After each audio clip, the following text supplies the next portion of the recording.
All right, welcome everyone. I'm T West here with Memb, and as they've been talking about, we have ACCM and Dogao coming up. They are doing their drafts right now, so we'll bring that to you as well. And Memb, yesterday both these players lost 3-0, ACCM to Hera, Dogao to Tato. It's already the second day, so in the second day there's no more jokes, and you can be already 0-2. One of those players, you don't want to be that behind, and we can see the draft already because they're drafting now, and they're very important. We have seen how important it's going to be the draft, and civilizations are there, but I can tell you guys already the map. Tiergarten is going to be the first map, and then we have as a whole map enclosed and Sunburn for ACCM, Dogao Tide Pool, and High Tides.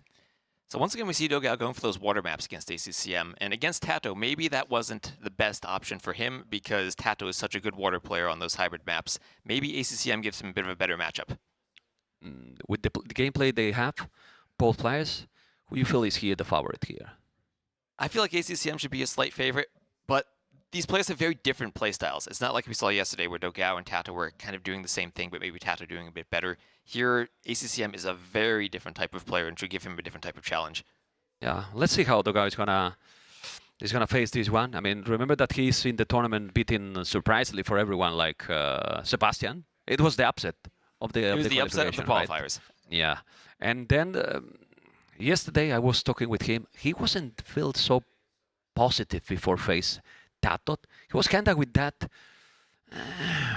negative, bias. I could kind of feel that in his gameplay. One of the things I look for is he had a bunch of scouts that just stood idle and got poked by spears. That's not the type of thing you expect from a player who's on point and constantly microing their units and feels comfortable. Yeah, so let's see today if he's going to play better. And as I said, like ACCM was telling yesterday, at least top 4. Well, if you want to be at least top 4, he has to start to... He has to start today. Yeah, has to start today because at 0-2 is going to be complicated. You're going to be in a position that then the nerves, the pressure is going to be even higher. And right now, you come in today, if you're ACCM, you say, you know what, I lost to Hera. Who cares? It's Hera. Yeah. He makes people look bad all the time. I can come back from this. But let's say that imagine that now he loses against Dogao. In theory, I put in quotes, Hera is the top 1, the number 1, let's say, favorite for many. And maybe Dogao is here, the underdog, the one that, okay, he's here. Nobody expected him to be here, to be realistic. But if you now lose against Dogao, the pressure he's going to put himself is going to be high. And Dogao, definitely a player who can surprise people. Maybe for the past year or so, he wasn't playing as actively, didn't have the best results. But the past few months, he's been doing pretty well. Yeah, but Dogao has been, historically, the Maldives. You remember the tournament and, I think he has been also in... He's experienced. In Red Bull, his experience, he got the experience for sure. I was talking to ViPer the other day, and ViPer always looks for ways to feel young. He was saying Dogao is the second most experienced age player behind Doubt. Okay. We have here. Okay, but then we can focus on the civilizations and see the ships and the maps that we have there. Malay and Perseus and the first one. Well, Malay is kind of strong for the timing they have in almost every map. Yeah, and remember, they are picking the first civ before seeing what maps are drafted. So they just pick a civ that they think is good for the map pool, not necessarily for anything specific. Persian's kind of the same, it's crazy economy and it can be very versatile. So they are using those top tier civs, like you can use in many maps. But then we have Mayans, Bengalis, Hindustanis, Italians. Ooh. Like Interested to see players who like Mayans so much. Yeah. I think they're very polarizing these days. They were one of the best civs years ago back in AOC, but now they've kind of fallen off a bit. But it's like a safe, be really good. Like a safe pick, right? Exactly. They feel like a safe pick. But it happened like yesterday, with Hindustani. What Leo had was a very bad start, but we saw how the Gulams can deal. What the Mayans can do, for example, in a matchup against the Gulams. It's tricky. They have to do what Hart did yesterday and win before them. Yeah, so complex. Then we saw Italians that you saw the interview with Will Leary when I asked, is Italians better than Portuguese? Or, no, is Portuguese better than Italian? He said, well, now I think yes, like telling because of the result, but in theory, Italians would be a good match in many situations as well. Very versatile, both for bypasses, we saw them yesterday, and also on all of these hybrid maps that we have. Okay, and now Malians, good then Poles. For enclose? I've seen Doubt play Pulse on enclosed several times, and they seem to be very successful. It's a very late game oriented map, and if you can get to that period where you have all those Folvark farms funding your food eco, you can spam those winged hussars for a really long time, do Shalakta privileges and get cavaliers. Is Doubt a good example, Wes? No, he's not here. He doesn't listen. Is Doubt a good example? Okay. You don't trust the Lord? You don't trust Doubt? Well, I want to trust him, but But you know, he comes in with a castle, and you know what happened when he's doing some decisions. We all want to trust the Lord, but in close also it makes sense. It can be very cool because you put all the farming close with you. You have to be accurate with the forward close to the TC, you know. And we have seen even going. I mean, staying with the forward inside, doing farms even before taking the berries outside with that one. So I feel Pulse can be there, but then we keep moving and Khmer. Khmer, interesting. Again, like a good civ, but I feel like we don't really have the specific settings on like a Land Madness or a very open scout map where we're going to see them shine. Yeah, but they are picking now a lot of cavalry civs, Slavs as well, with the farming bonus, both Khmer and Slavs. Slavs, another civ that's pretty good on enclosed, and if you get to Boyars with Slavs, maybe a good counter to Poles if ACCM is thinking maybe Dogao wanted Poles for enclosed. Oh, Voyeurs are Teutonic knights with mobility, pretty much. And also tanky Berbers. I like Berbers. In what map it could be? It could be Tide Pool as well, the faster galleys. Then we'll love Camel Archers, the unique units. And then what is going to be the last one for Dogao? Let's see. Yeah, the Camel Archers could also be good on Tiergarten. We've seen how important that middle is. Yeah. Some type of castle in the middle It's with Camel good. Archers sounds pretty scary. It's very good there too. But in that map you can pick several, you know. Romans. Okay, Romans with the economy. Well, we have the draft already, but now they will have to start to think in the possibilities, you know, that they're gonna take for every single map. They will have to take some notes. And also they make sometimes the notes like, okay, I'm going to play this civilization in this map because the other is going to pick the other in the one. But then you go face the first game, Tiergarten, and then it doesn't pick the civilization you thought. And then all your plans can change for the other maps. So it's very tricky, right? Exactly. Especially since, like we said, we do have that one save that was picked before they knew any of the specific maps. So we do have here, looks like the players are about to get ready. And we'll move on to Tiergarten for game number 1 and see what the players end up picking. One of the things that I think is really interesting is that Romans pick at the end because of one game that I'd seen during the qualifiers on Sunburn with the Romans, where I think it was Sato who went Fast Castle, double Siege Workshop Scorpions. If Dogao manages to pull that off, I'm going to be impressed.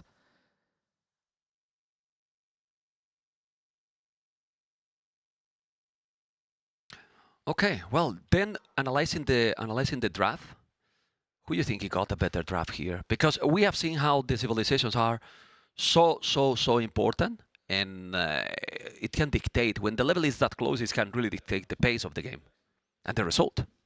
Yeah, and it always depends what map. Because I like how a lot of these saves are versatile on different maps, like Bengalis, Berbers, Malay, Malians for ACCM. All of them have a water bonus, but they're also viable on non-water maps. Similar for Dogao, the Persians or the Italians can be used in a variety of situations. Okay, and for the first one, let's focus in game number 1 because it's the one that we're gonna have in a moment. Hopefully, in a moment. What do you think about Mayans on Tiergarten for ACCM? I remember Vivi trying to go Mayans against Doubt in that final qualifying game they had. Didn't quite work out for him, but Mayans, they're still Mayans, right? Yep. I mean, it's possible. I'm thinking where else he could use it. And I feel that Malians, for example, is very nice on high tides. You know, with the economy bonus that they have, the gold, they are very nice for the dog as well. So I feel like Mayans can be a good one. But then I wonder what he's gonna pick Dogao there. Then Hindustanis, mobility, and then what we talk about the Gulams, because what others can be good against the Mayans there? I think if you're Dogao, you want to try to guess where ACCM is going to use the Mayans and then pick Hindustanis on that map. Yeah, but you have to guess correct. Is what we're talking about? How is the tricky, you know, the mind games and the different possibilities that's going to be. Yeah, they're thinking. Just look at look at Dogao right now. You see, like he's thinking exactly the same as us. Like what I do now, right? But do you think he maybe tries to go Hindustanis on Tiergarten and then ACCM maybe he wanted to use Mayans there, but now goes Berbers instead? Well, it will be a great match anyway. Battle of Camels. Cheaper camels, Berbers, then Imperial camels.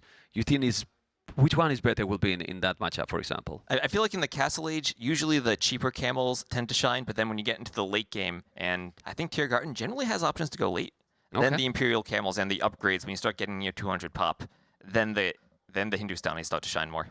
Okay, let's see what is going to be.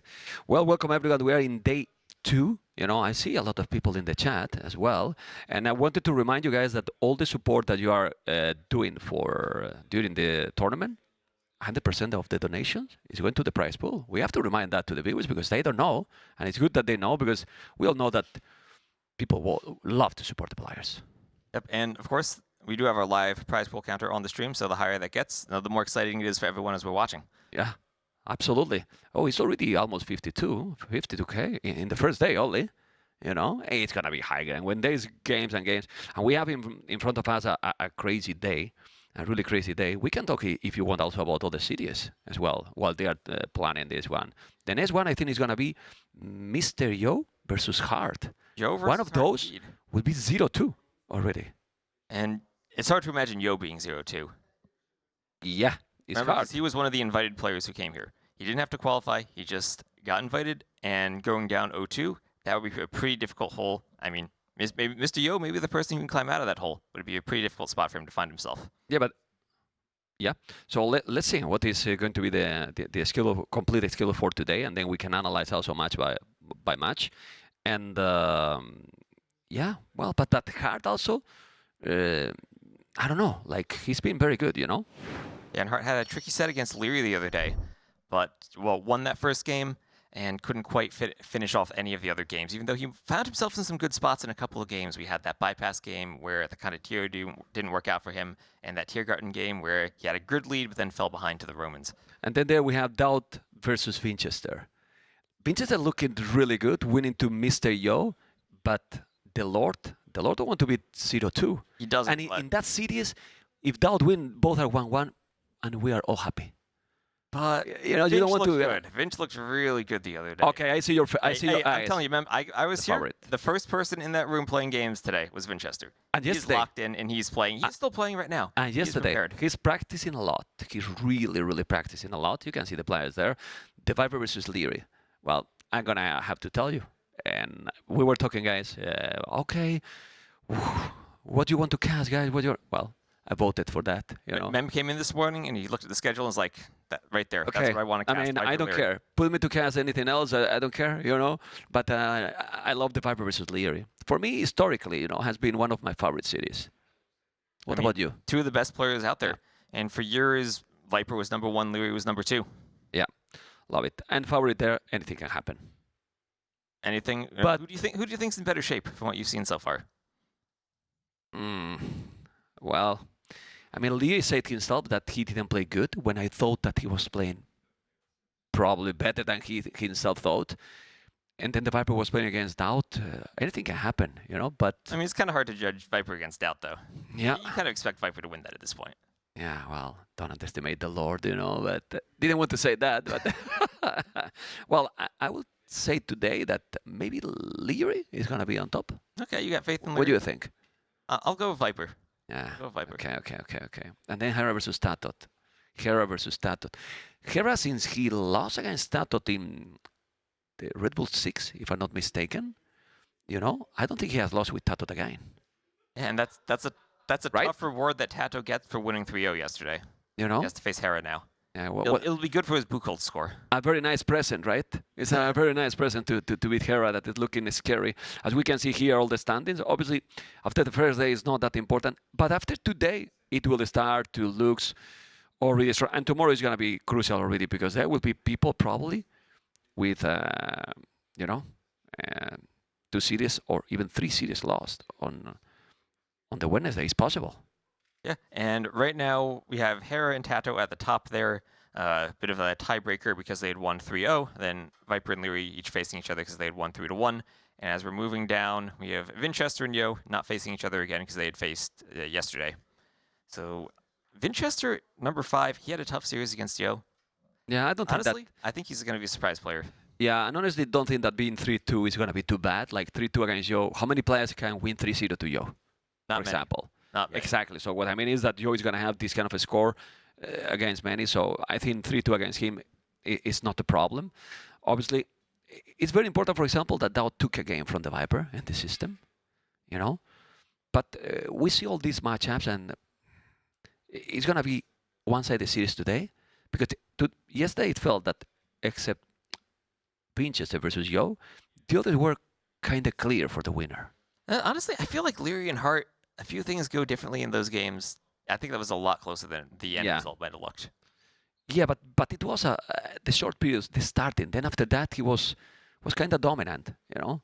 Except maybe in that bypass that honestly I thought he was going to lose, you know. But it was tricky because it was a boom game, and the score sometimes there is kind of. And they're not typically boom players when we look at them, right? Usually it's that very early feudal aggression. A few scouts can kind of decide the game between those two players, and after that, they might play out the rest of the game, but it might be over for a while. Absolutely.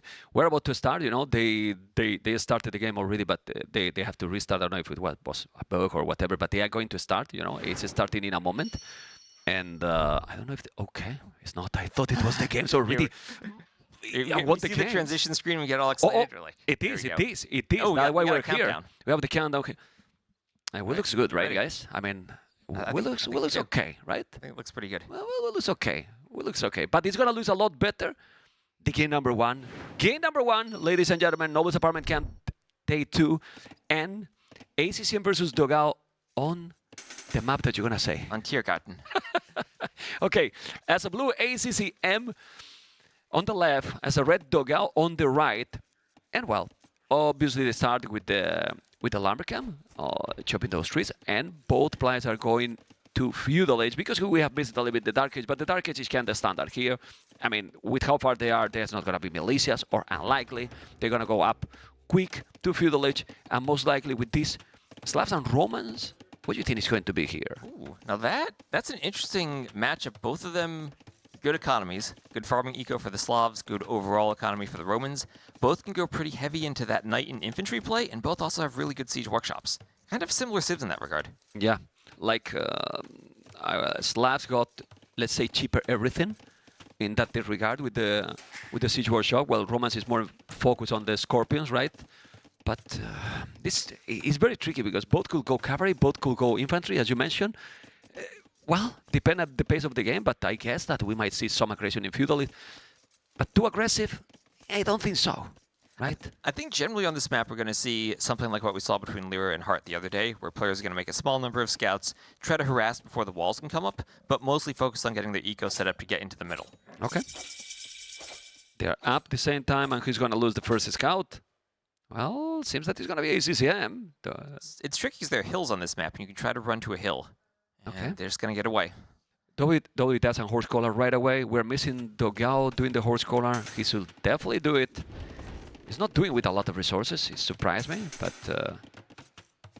I don't like that. You know, like even more in this map. Why are not doing the horse collar? You know, it's something I've been seeing with players in these scout builds these days. They tend to skip horse collar because they're up so fast, and they really want to be able to add the spearmen in.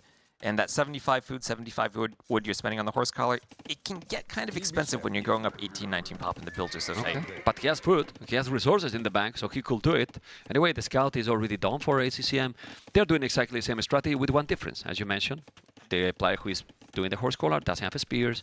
Dogao has spears. Probably spears are not that needed. Seems you are very far. You're not going to be surprised. Well, if you want to get the walls up like Dogao is doing, we see that on the mini-map, he's going all the way to the edge. You do need a spear or two to protect those walling villagers. Those streets are kind of nice because you don't have like a huge walls. We saw yesterday huge steel the edge of the map with 0 trees there. Well, now it's getting kind of half of that area, so I think he's going to have a nice wall, and then he can focus only on the left. Yep, and of course you do have that rock terrain in the middle, so you can do small walls around your lumber camps, but you can't fully wall off from the middle to the middle of your base. Okay, we see a lot of farming already for ACCM. Let's see how it's about Dogao. Dogao is going to... Is Arena? Yeah, you miss Arena at the tournament? Because now we have bypass. We have bypass. It's okay. Close enough. Okay, scouts coming. There's going to be 3 scouts against 2, so he has to run away, Mr. ACCM. Well, I'm surprised, you know. Like, well, but as you mentioned, maybe doing horse collar is kind of denied him to do more army, and now Dogao has more army than ACCM. Yeah, he has 3 spears added in, has that extra scout, and at the very least, he's going to keep himself safe while he gets the walls up. And I think yesterday we saw how important the walls are when you're fighting over the middle, just to prevent that cavalry attack on the outside from getting into your base. Okay, and right now that is completely prevented, and staying at home, he's going to go around. But Dogao is perfectly fine. He wants to be wall completely, and he's going to be.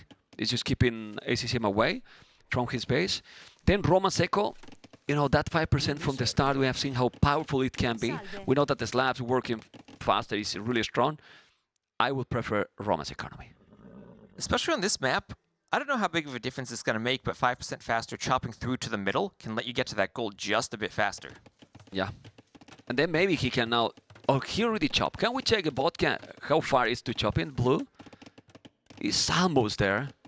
But he's not yet. So is that the 5%, you know? And imagine that he could send now the scout with the village. But I see blue is diving in. Blue is diving in.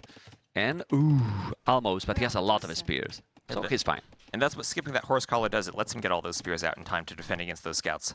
Yeah, the question now is, he should make now horse collar, or you don't make now till you are going up to Castle Age? Depends if you're going to add more farms. If you have all of your farms added in, remember, you only get the benefit from horse collar for newly constructed farms. So if you have your farms already, you don't need to rush to add it in. Okay. And also how far you're going to be in feudal, right? Is you're going to keep doing a lot more army, then say, okay, let's do it, because I'm going to keep going and going. But for now, it's not happening. And we see how those scouts are going around. In the middle of those trees, he's going to fight the spears. It's very hard in this situation to make any damage. Oh, he's doing the tower. He did exactly the same yesterday, ACCM. And I've seen this from pretty much every player on this map. As soon as they get through, they do that tower on the middle wood line. It's just so important to protect yourself and find a way to chop through. Yeah, but Dogao is not doing. Dogao is not playing that way, and now he knows that his opponent did it. So at least that he doesn't see yet any archery range. For now, he's not doing. He's doing. There he goes. Everyone is doing. It took him a bit of time to move into that second lumber camp, though. Yeah. He had chopped through first, and only now doing the lumber camp. Ooh, they're doing the same, forging. So they're going heavily more on feudal. Then I want horse collar. Yeah, if you're going to stay feudal and you're going to keep adding more farms in, then you want horse collar. And remember, forging will apply to your spears too, so it makes them a bit stronger when they're poking each other. Resources collected, pretty much the same. As you can see, guys, on capture rates, the tower is not up yet. You need to make it, but the spears are coming. He should be fine. Yeah. And another reason they're doing forging instead of the armor here is because they want to have the extra attack on the scouts to be able to pick off all those spears. Yeah, I think it became more popular, right, to make forging earlier than bloodlines or obviously a skill part in armor. Like there's a lot of spears, and in these kind of battles, as you said, affect 2 units. So it is absolutely better. No market yet. I wouldn't be surprised, depending how much they are trying to be aggressive, that we see the market soon. Or it can be a archery range, second stable. I think now it makes sense that, oh, Dogao has the market already. So he's searching for the castles, and this is the first village down. And there's ACCM not being walled. It went for the small wall around the berries, but even those farms not close enough to the TC to protect that vill. Well, in this situation, for me, better position for Dogao. When you are playing very similar strategy, one player is walled, the other not, the player walled has the advantage. You always want to prefer to be walled. Yeah. Okay, let's see those scouts chasing each other, and then he's getting down. You get the economy for Dogao, still buying some resources. Probably ACCM won't need to buy a lot, but if he had the market already, he could be up. Look at the gold he has in the bank. But Dogao is going to be quicker. He's doing the market now. Dogao is ahead. And of course, remember, food is more expensive now than it was in the past. Yeah. It used to start at 130 food, now it starts at 150. So Dogao just getting to the market first means it's just a bit cheaper for him to buy his way up. Yeah, if he's now he's not going to try. He's going to have the market. It's going to go up. It's not, what, 30 seconds, more or less, 30 seconds, not even, 20, 25 seconds. But well, all this timing, and you can get the light gas a little bit faster, it can make the damage. You know? Especially if you're going to find a way to dive that lumber camp in the middle. Here, ACCM really needs to use his scouts to defend, but if you get that light cav timing for just a few seconds, you might be able to pick off some vills. Okay, he's doing the +1 armor now. He's doing now finally the horse collar. We were mentioning a lot, but he got finally here +1 armor. He got 5 spears. Remember that with Romans is double, so it's going to be +2 already. It's double the armor on the blacksmith. The armor. So let's see. He's sending the spear forward, and he can't send it because he's fully wall at home. So he can go with all the military forward and make the damage then. Right, and I wonder if he's going to think about doing the pikeman upgrade, because if you're looking against the Slavs, you're thinking they're probably going to want to go into knights. Yep. So having all those spears to turn the pikes left over might be a good advantage. Well, since he has double the armor, maybe it's not needed, and it's an expensive upgrade, you know. But he has 6 spears. Maybe it's worthy. I want to go all in aggressive. Population is almost the same. The game's so close. I think the games are going to be in most of the cities in the tournament gonna be very, very close. The level is super close, closer than people think, really. But let's see. Scout and Spears is gonna be up in a moment. He's going away with the Scout. Both are fighting with the Spears. Light gun upgrade. No resources yet to make the pikeman upgrade. But those light caps is gonna be in time to face. He's definitely trying to avoid the battle, ACCM. And those Spears on the other side is winning who? Well, more Spears for, well, it's the same actually. And it's similar numbers, but the armor is there. The armor is there for Dogao, and that's just going to help him just a bit more. Okay, Lightcat is there, and who is doing the pikes is ACCM, actually. Whoa, he's doing the pikeman upgrade.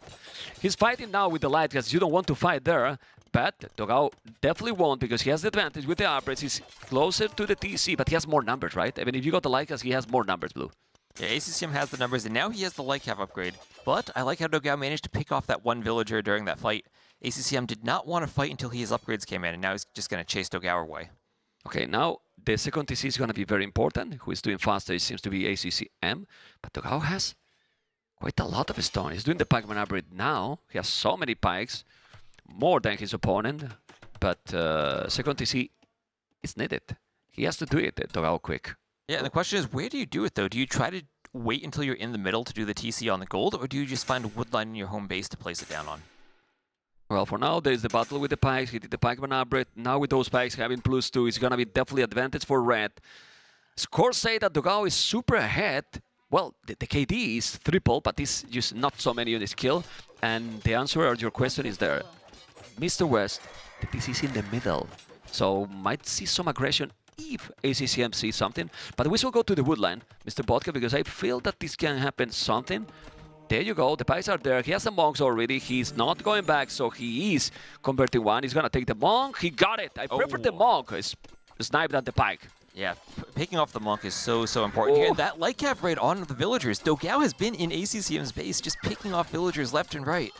He's doing that eco KD look now, at 7-0. Look at the total KD, 21-8. Many people was telling, well, ACCM is clear favorite, you know. Look at the first game. 8 villages more, similar army. And the position now is ideal for Dogao. Well, we're talking about that. Your wall, you are safe. You're safe. ACCM not walled. He is wide open. And even the knights, as we get into the castle age, start to come in and pick off villagers. Yeah, 30 TC, fine. But now you need to have the farms to have the TCs active, because you know if it's going to be some idle time. While economy, Dogao looks really smooth with almost 1,000 resources collected more. And doing the +1 armor, second TC. What to do if you are Dogao now that you have killed? Make the 30 TC, or you take the risk and go siege? I mean, I'm looking at his stone count now. He has 315 stone, a couple of villagers still mining it. Do you think he has an option to just do a forward castle on that gold in the middle, maybe hit ACCM's third TC? Honestly, I think it's lovely in this map, and not only because you secure the area, you are almost, since this is very close, you are almost attacking your opponent with that castle. So you are safe, and you're gonna get map control, so why not? And you are not like having 10 villages on a stone that you are kinda, you know, screwed your own economy. Not really. So I don't know how that villager got so far forward for ACCM, but Dogao just converted it. So Yeah. add one extra eco unit for Dogao there. Well, he's feeling the pressure. You know, if that village is there, he's not controlling, he's not being smooth completely with the gameplay. And doing the outpost, we shall see Dogao can see something. Can we put fog of war from Dogao, Mr. Bot can see what he see from the middle? Nothing yet, right? With the outpost, let's see if we can have a better view. Well, the goal, he doesn't know, but he can imagine that ACCM is there. Yeah. That's something maybe you want to pay attention to once you get into the middle. Maybe just one forward outpost on the opposite side to see where your opponent's coming through, where they're putting their TC. Might be a really nice option. But he's doing another, so he's gonna find now. And then we're gonna have the answer. I think the castle would be earlier than the siege. Look at the amount of stone he has already. 7 villages on stone. He's doing squares. Army numbers is very similar. Villages are similar. He need to kill. Let's see the monks. He's gonna kill 2, but he converted 1. He's gonna convert another. This is not the best battle for Dogao, because now ACCM has a lot of army. He converted almost everything and killed the other 2, but he's still raiding. This is great. You are attacking in 2 spots at the same time. 13 villages kill. 13 villagers, but now ACCM 21 to 12 military. Those conversions really helped him get his knight numbers up. And at the very least, Dogao now has the stone for the castle. Ooh, does ACCM have the army to deny this? Ay, ay, ay. Well, I feel that now with all the loss he did, Dogao is forced to make a defensive castle. And with all those monks that ACCM has now healing his his own army, and that could convert Dogao's knights, I don't think he can go forward anymore. You remember how I called those castles when you are going defensive? You don't remember those chicken castles? Chicken castles? It's a chicken castle, or he's gonna go forward. He's trying to make a forward castle. It's not super forward, but he needs to wall a little bit there. He has to wall. I think Dogao is doing amazing here. If he's building the castle, he does have an old army. He's gonna definitely have a better kill here, ACCM. But the map control with this castle is amazing, right? I love the walls from Dogao because right now, aside from a couple of monks, ACCM only has melee units. He should not be able to deny that castle. No, he's not gonna deny. Doesn't have any siege, so the castle is gonna be up. That castle is taking the TC. It's true that he's not taking the village, but he has this goal control, more or less, and he's safe. But no army for Dogao. And not having army is very tricky position as well. Yeah, and he has to be careful because he lost all of his army while he was trying to get that castle up. Yeah, he's gotten a lot of raids, but he's going to need to turn that eco advantage into an army advantage at some point. Maybe now ACCM is going to make a castle in the south, like in the south and the center. Use where he has now the outpost, where he's attacking, maybe a castle there, so nobody can take the goal, and then maybe deny this TC. Let's remind something.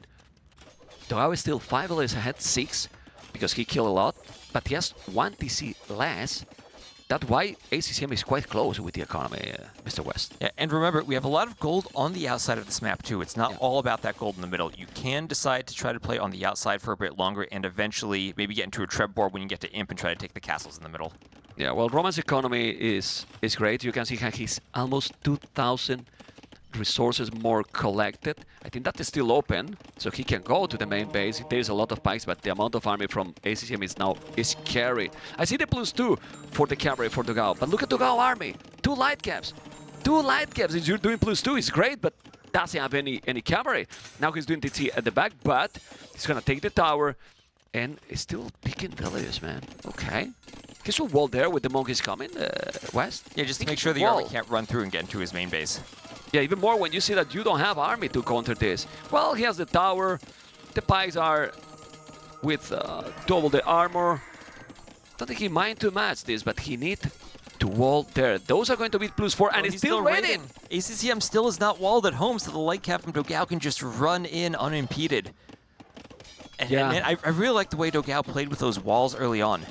Yeah, but now he needs more barracks. He needs something else. He has no army. 26 army, 10. He's 17, 77 villages, 78, which is impressive is that you have killed 15 villages and then you have the same village that your opponent. It's crazy. Still, 3 TC is gonna be now, but no army at all. ACCM is like, hey, hi, it's spamming, man. It's in the hardest level. And now, oh, no. Okay, both players want castles right next to each other. Well, this is a castle race right now. It's sending so many villages, and if now Dogao is doing that castle, ACCM can be in a problem. I'm not sure, because the army is still going to his main base, but the main base is wall, and then you will have completely the middle. If he denies this castle, then we'll take a lot of villages. I don't know. I still prefer probably ACCM position, but this castle can help a lot. Well, Dogao just sent everyone to build that castle. ACCM's castle will go up. He at least has the villas right in between inside of that murder holes range. And now it's petard time. Now Dogao is just queuing the petards. And this is a situation you can't repair the castles because they're so close to each other the castles will hit the repair villas. Yeah, he has 2 castles there, but why? Can you tell me why in this area Dogao doesn't have a gate? Stone gate. Stone wall, something to stop the army. You need to stop that. The petards are happening, of course, but who's going to take this castle quicker? I'm not sure, but it seems that Dogao, in my opinion, sorry to say this, is throwing the game. He's not taking the right decisions right now. He was taking, but not now. I wonder if Dogao should take his other castle and start queuing petards in both of them. Yeah, but it's going to be tricky. If he use the castle, he might kill on the way, But still, Dogao has resources to do that. He's doing the petards. And ACCM has stone. He's buying stone. He's got another castle. Oh my god. Well, that's another castle here. He's going very, very aggressive. It's just a wall here. It's so easy. It's very tight, a small area. You wall it and you are safe. He played the safe all the game, and then you don't wall that. And then one tile of not being walled. Yeah. Yeah, well, now the map control is belong completely. It's game over. ACCM came back in this game, I will say. Yeah, and Dogao, he did such a great job walling on his first castle and keeping that castle safe. Yeah. If he could have somehow gotten that full wall across the middle and gotten both sides of the gold controlled, ACCM wouldn't have been able to come this far forward. He needed to find a way after he got those raids to stall and even up the army count. After he lost all of his army, ACCM's just been able to control the map and push forward despite the castles. Yeah, resources collected. You know, curiously, it's still more for Dogao. Look how good the Romans are, but he's now 20 villages behind, guys. 20 villages behind. And honestly, with ACCM in this kind of peace mode, doing non-stop army and also booming, I don't know what Dogao can do now to revert this situation. He will need to kill a lot on ACCM home. And look at the Eco KD now, 24 to 22, ACCM actually ahead. And killing more. The castle, oh, well, if you take the castle here, that's a better, ooh, okay. That's solid for Dogao here, but it still need to raid, or not. Is this an oath? I think he needs to clear that castle at the front of his base, somehow clear ACCM's forward vills. I mean, right now he has the middle control, but like we pointed out, there's all that gold on the outside of the map. That middle control might not pay off just yet.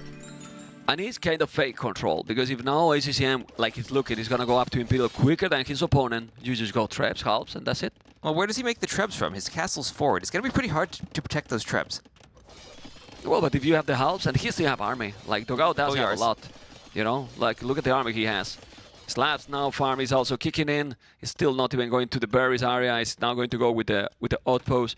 The map is big, it's really big, and well, even if the score is very close, like we can have the idea, the feeling that the advantage is clear for ACCM, but they don't feel the same probably.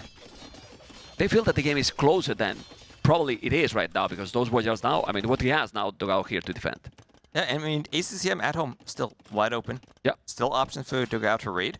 And maybe clicking up to Imp for ACCM might give Dogao just an opening to send those units forward. But now Dogao's the one being raided. Yeah, it's not wall anymore because it's the castle. Look at the knights here. I mean, the KD was insane in favor to Dogao, but look at now. It's going down and down, and well, ACCM, beast mode activated right now. Beast mode ACCM coming back.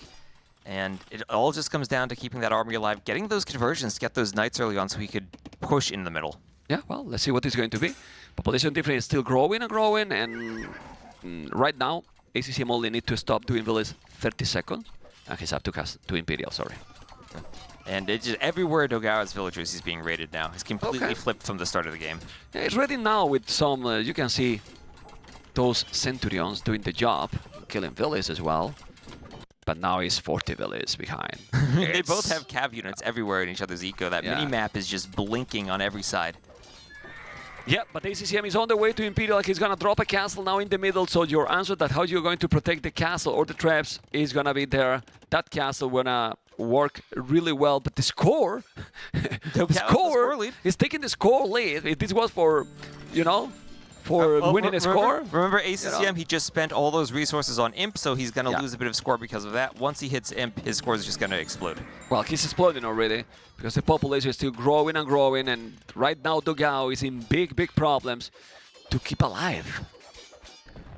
Yeah, I'm struggling to see how he comes back now. He doesn't have the resources to go Imp. If you look at the res collected, now it's ACCM who has that 2k lead, and he's just so far ahead in villagers and now in the KD as well. Yeah, well, he's taking out a couple of monks here, Dogao, but the problem is that with that castle that closer to his base, well, not only this one, the other one too, right? It's Imperial. In Imperial, is probably Dogao gonna call it, or you think since the score is that close, he's gonna keep trying? I think he's gonna see how far away he is from Imp and call it. Yeah, let's see. I mean, if it were swapping it were ACCM wouldn't call it. No, I will not ask you. I will not ask you that question. You know, T-West is never quitting. I mean, with what? With 200-point difference? No way, man. It's impossible. But here the score is kind of lying, you know. He still have this score because of the start of the game, you know. Also because his economy has been very good, but now ACCM is really ahead with resources collected. And, well, in 40 seconds we will have your answer. And of course, if he doesn't resign, ACCM is just going to start making trebs in the middle and try to take out those two castles in the middle. Honestly, the transition is simple. Halves. I mean, right now... protect your trebs and just trebs. Yeah, and just trebs. Let's see, it's true that he's having now a lot more town centers, Dogao. He's going to be with 100 villages. That Pat ACCM has 124. and the timing. Now let's see if Dogao reaction. I'm trying to check the cameras. Let's see, he's still going. I mean, he's done a great job of continuing to raid all throughout this transition. He's just so far behind at this point. I don't know how he's going to get imp himself. You know, I was expecting like Dogao say like or something. Man, it's a PNG. It's not the camera, you know. He's calm. Exactly, man. It's no reaction at all.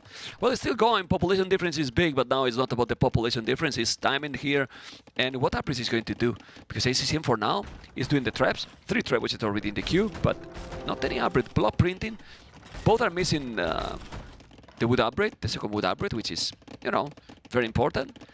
And Dogao is about to go up to Imperial. He's close. He needs to use that market a bit, and he's up. And, I mean, this entire time, he has had units raiding. ACCM has not walled himself at all this game, and it's allowed Dogao to keep himself in. I mean, we've looked at the Eco KD. It's not like it's 58-20, it's 58-48. Dogao's kept the pressure up. Yeah, and he's up to Imperial. He might feel, well, the map is really big, you know, and obviously they don't see what we do. We do the whole thing with Capture, is this beautiful tool that let us see the KD, the economy, the full population. They definitely don't have those details, that data, and yeah, with those traps, I mean, he doesn't even need to go forward. Like, he's taking TCs from there. The Imperial Town Center, I believe, is one safe. Might be one far from the action, but he even have now a castle at home, west. So that's a good safe castle for ACCM to defend his farming eco and stop those raids. Oh, look at how many kills that castle just got. Yeah, I mean, it was already very low HP, but now he's coming with a trap. Population different. I mean, ACCM is pop limit. It's pop limit. He's doing all the upgrades. It's still no halves, you know, but he has a lot of units, and in that situation, the score is starting to really explode. I don't know where's the Imperial TC, but if he's still going like this, he's gonna take them all. It might be in the south. There you go, on the berries. Save one, but when he reaches Imperial, what army he has? He has, let's see, a few Centurions, a few Pikemen, a few Light Cav. Not much left. One Petard left, but not against all those Pikes. I mean, he's repairing this one. He has another castle. He has 2 castles in the middle, so he feels that he can maybe hold the position a little. But you have to hold a lot, not a little here. And he's raiding more and more. 200 population, 124. This game looks pretty over, even if he's trying more and more, because now, even if he reaches Imperial, he has no resources to do anything. Yep, and 1 castle down in the middle for Dogao. ACCM with the traps. There's no way Dogao can push those traps, not with all those pikemen in front of him, and that help upgrade you wanted is on its way. Oh, there's Imp for Dogao, but that castle's going to go down before he even gets a single trap out.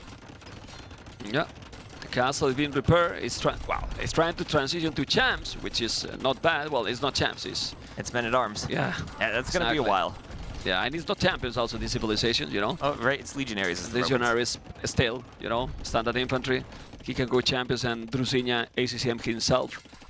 But the score is speaking even more now. They're still raided, that's why he keep going, as you mentioned. You know, he's raiding all the time. The KD is still close. Yeah, but then what happened? Why with very similar, well, it's 14 villages, you know? But then they have 45 villages more. He called it GG. Honestly, the not having that gap wall, it was the game, because he didn't have the North army, and then it snowballed so badly. Well, I think it was maybe a bit before that. He had traded a lot of his army for those villager kills, and not quite gotten the timing that he needed to pay off for that. Yeah, but if you have wall and have the castle, you can keep booming, and then you don't lose. You don't lose army. He started to lose the more and more villages from there, but I don't know why not wall that area. I mean, sometimes it's very hard to analyze and cast those games because there's not that rational explanation. Yeah, you know, sometimes you just, in the heat of the moment, you have so many things going on. You might think that you're focused so much fighting in the middle with your army and your castles that you're just not thinking of along the back in that little narrow choke point. And again, it's not a standard map, right? It's not your standard map. You're not playing 10 million games like you are on Arabia on Tiergarten. Yeah. Well, remember that they can pick whatever map they want. Tight pool we might see now. You think Dogao probably goes to his home maps now? Yeah. Yeah. And specifically that one, High Tide is also a more aggressive map, I would say. All right, well, we'll figure out soon because we're going to head on over to an ad clip and we'll be right back. And now, a word from our partners. Look, you know how exhausting it is to control all our fine electronics at home? Well, I think I found the perfect solution. Elmo, come here. Come here, boy. Sit. Catch. That's a good boy. You're fine. Sit. More. Couch lamp. On. It's a good boy. Come here. Sit. Catch. You're fine. Elmo. Couch light 2. On. Good boy. Elmo. Couch light 1. Off. Couch light 1. Off. Maybe it's time to try something smarter.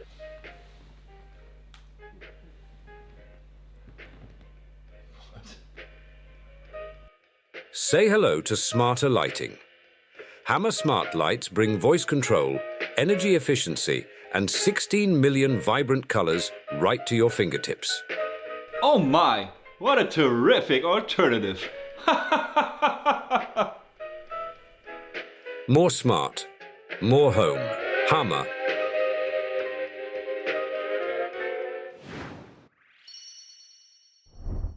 All right, well, I don't know where ACCM just went. He just walked out the door. Yeah, we thought that we were going to launch the game, and then he went away. I was like, what? What is this? I started like more and more these ads, you know? I am. You know, no, we have a dog running around the studio here. Maybe Yeah, we yeah. should see if we can train that dog to turn the lights on and off for us. Oh man. Well, ACCM went away. I don't know where. Okay, I like this because then I can put perfect. Leo is coming. Who else is coming? And we could show some of these people. Well, we don't know. Anyway, about the maps. Might be tide pool, and then I'm gonna check the civilizations. I'm gonna cheat here because now we can check the saves here. What will you go for tide pool here right now? I mean, if you're Dogao, I'm thinking you go Italians. Makes sense. Persians, another water civ, but not really a late game water civ. That they lack the final bracer upgrade for their galleons. Usually you're going to see Italians here. I like Persians a lot for high tides. I do too. I Right? think they're much better suited Yeah. there where it's not really a late game water map. Yeah, well, we can see that ACCM. I mean, we are not lying, you know. He's gone. He's gone. He's completely gone. And we have here the civilization we were talking. We don't know 100% if it's going to be tide pool, but if it's high tides, we can also make the predictions. Like we said already, Persians, and then Malay probably for ACCM. Malay or Malians for high tides. Oh, for high tides, I think Malayans. If it's tide pool, I think Malay. Okay. Okay. Okay, ACCM has ran through the door. He's back. He's heading to his chair. We'll see him on his camera soon. Let's see if we see it really quick, you know. I think we should see it when they're running in the passive. If we can switch into those cameras, the people are gonna enjoy. I think we need a camera on the entrance to see Yeah. who's coming and going. Yeah, but I think there he there's is. one. There's one, so I think we should put that one. But look, he's sweating. Do you think he went for a super quick smoke? Like, is needed for those people? That is, you know. I mean, maybe. I don't know, but he seems to be sweating. I wouldn't go out. He's locked in soon. I wouldn't go out with the weather here. You know, I mean, it's not that cold like the last time. You were not It's here, a bit but warmer today. yeah, well, warmer. I mean. Warmer for You them. know, well, warmer for me is my city, you know, 20, 25 degrees, you know. Anyway, it's going to be, the second game is starting soon. We might know the map very soon as well. Well, as soon as we know, hopefully they can give me the information production, and then we can focus. But I think I vote for tide pool, you know, for tide pool. That feels like a safe pick for Dogao here. Yeah. And he doesn't want to have to face ACCM on some of those land maps. He's going to prefer to be on the water maps. I like how ACCM has played the previous game because I feel that all that psychological factor that sometimes I like to mention, he was in a moment that was getting ready, losing a lot. He kept calm and he kept playing his game and dominate. He was a hammer in that game. And he held on. He figured out a way to turn it around. And as we say all the time, monks defending yourself, they can change games. Absolutely. We missed the bypass. But I miss bypass. But bypass yesterday was played differently, you know. But I'm sure that we're gonna see some really, really clown games in that map. I've seen some players practicing their 1 TC pushes right down the middle. Some Castle Age aggression, some Monk aggression, even some Fast Imp aggression. I think that's going to be a really interesting map. Okay. Okay. They're starting. Yes, it's gonna be starting in a moment. Remember, guys, that what you see there is the civilizations pick for each player. We see the admin bands. We see the maps at the bottom, and you see all the sponsor for this event that you can see there. They are quite some, Mr. West. We're having great support, and you guys don't forget that every support that you do it for the tournament in terms of donations is gonna be entirely to that live prize pool there that is already in 51k 675. And if I'm not mistaken, production can do it if I'm telling something stupid, which I don't think it is. The Merc is also supporting, but in a 70% split. But we are gonna focus on what we want more, and it is the game number 2, ACCM as a blue on the left, Dogao as a red on the right with civilizations. What civilizations they are? Looks like we have a bit of a pause here. And remember, we have a custom overlay where our production is going to enter the civs every time. So it's not going to be Slavs Romans again, of course. Okay. There's a small pause. Let's see. Is ACCM typing in the chat instead of just turning and talking to Dogao there? It's Bengalis Italians, this is. Bengalis Italian. Yes. I'm sure you can recognize those icons better than I can. How long has this game been out and I still don't know the icons? I know. Yeah, I mean, been so many castings, but I have problems sometimes. Not gonna lie, you know. Okay. Can we check it? Yeah, Vodka can look at ACCM's base. Vodka? Looks like he has one less sheep, apparently. So he has 2 there, 1 by the TC, and... how many should be? You're supposed to have 4 sheep by your TC, and then another group of 2 extra sheep on the 9ville start. Okay. Right? So on your standard maps, you have 4 sheep that are by your TC, then 2 extra groups of 2 sheep. But on the 9ville start, because we start essentially 2 minutes and 30 seconds into the game, you have 2 less sheep, so you have 6 total for each player. Too much information, guys. I know. For me too, but I got to script the maps, Ben. Okay. Well, we're gonna start again. Then we can talk a bit about the civilizations, Bengalis and Italians. So a bit surprised that he went Bengalis instead of Malay, but Bengalis still a really good water map civ. Yeah, but Bengalis, I feel that for water fine, but if the game has to be compete on the land, it has less options. Fewer options, but really strong options if you go for those elephant archers. Yeah. Well, but not quite as fast as Malay are, though. But Italians has counter to that. What about Genoese crossbowmen? Are not an oath against them? I mean, that's interesting because if you have the elephants, they just have so much HP. Sometimes they don't even care about the bonus damage. And remember, Bengalis, they take less bonus damage. It's not like these are going to be the Dravidian elephants. But I like a lot in that one the Genoese crossbowmen because they are nice in tight spots. And that map. You have a lot of tight spots because it's so narrow with all the you don't water need mobility. In that map, you don't need that much mobility. You know, you can be protected a little bit more. And well, let's see what the people think that is the best civilization there. Let's see. We are checking the chat, guys. Sometimes only for the good things. Yeah. Well, what I really like about Italians on that map is just their speed, with how cheap their age ups are. It's so tight, you can get to those early Imperial Age trebuchet wars with your castles and really apply pressure early on. Okay, we are starting again, and hopefully now it's going to be completely fine. As you can see, we are checking that, and it seems to be fine. Yep, I think so. It is fine. And then we have ACCM, of course, as a blue on the right. Dogao as a red on the left is Italians and Bengalis, as we mentioned. Those rocks areas also that makes that the map is a lot more complicated to wall, but we're going to see quite a lot of water, at least in the start. Yeah, and we see Dogao already going to dock on the outside. So you have more fish in the middle, but it's more aggressive, and he might want to be playing a bit of a slower game here. But Italians, do you think they could go for a fast castle? Sometimes Italians, they want to go up fast into feudal to fight over the water. Sometimes, because of how cheap their age ups are, they do have that option just to go straight for the fast castle into fire ships. Honestly, they are too far here. Like, it makes sense, no? I mean, you, during the transition to castle, you can still do some galley or some fire galley, so you are fine. I feel that the castle should be the way for both, probably.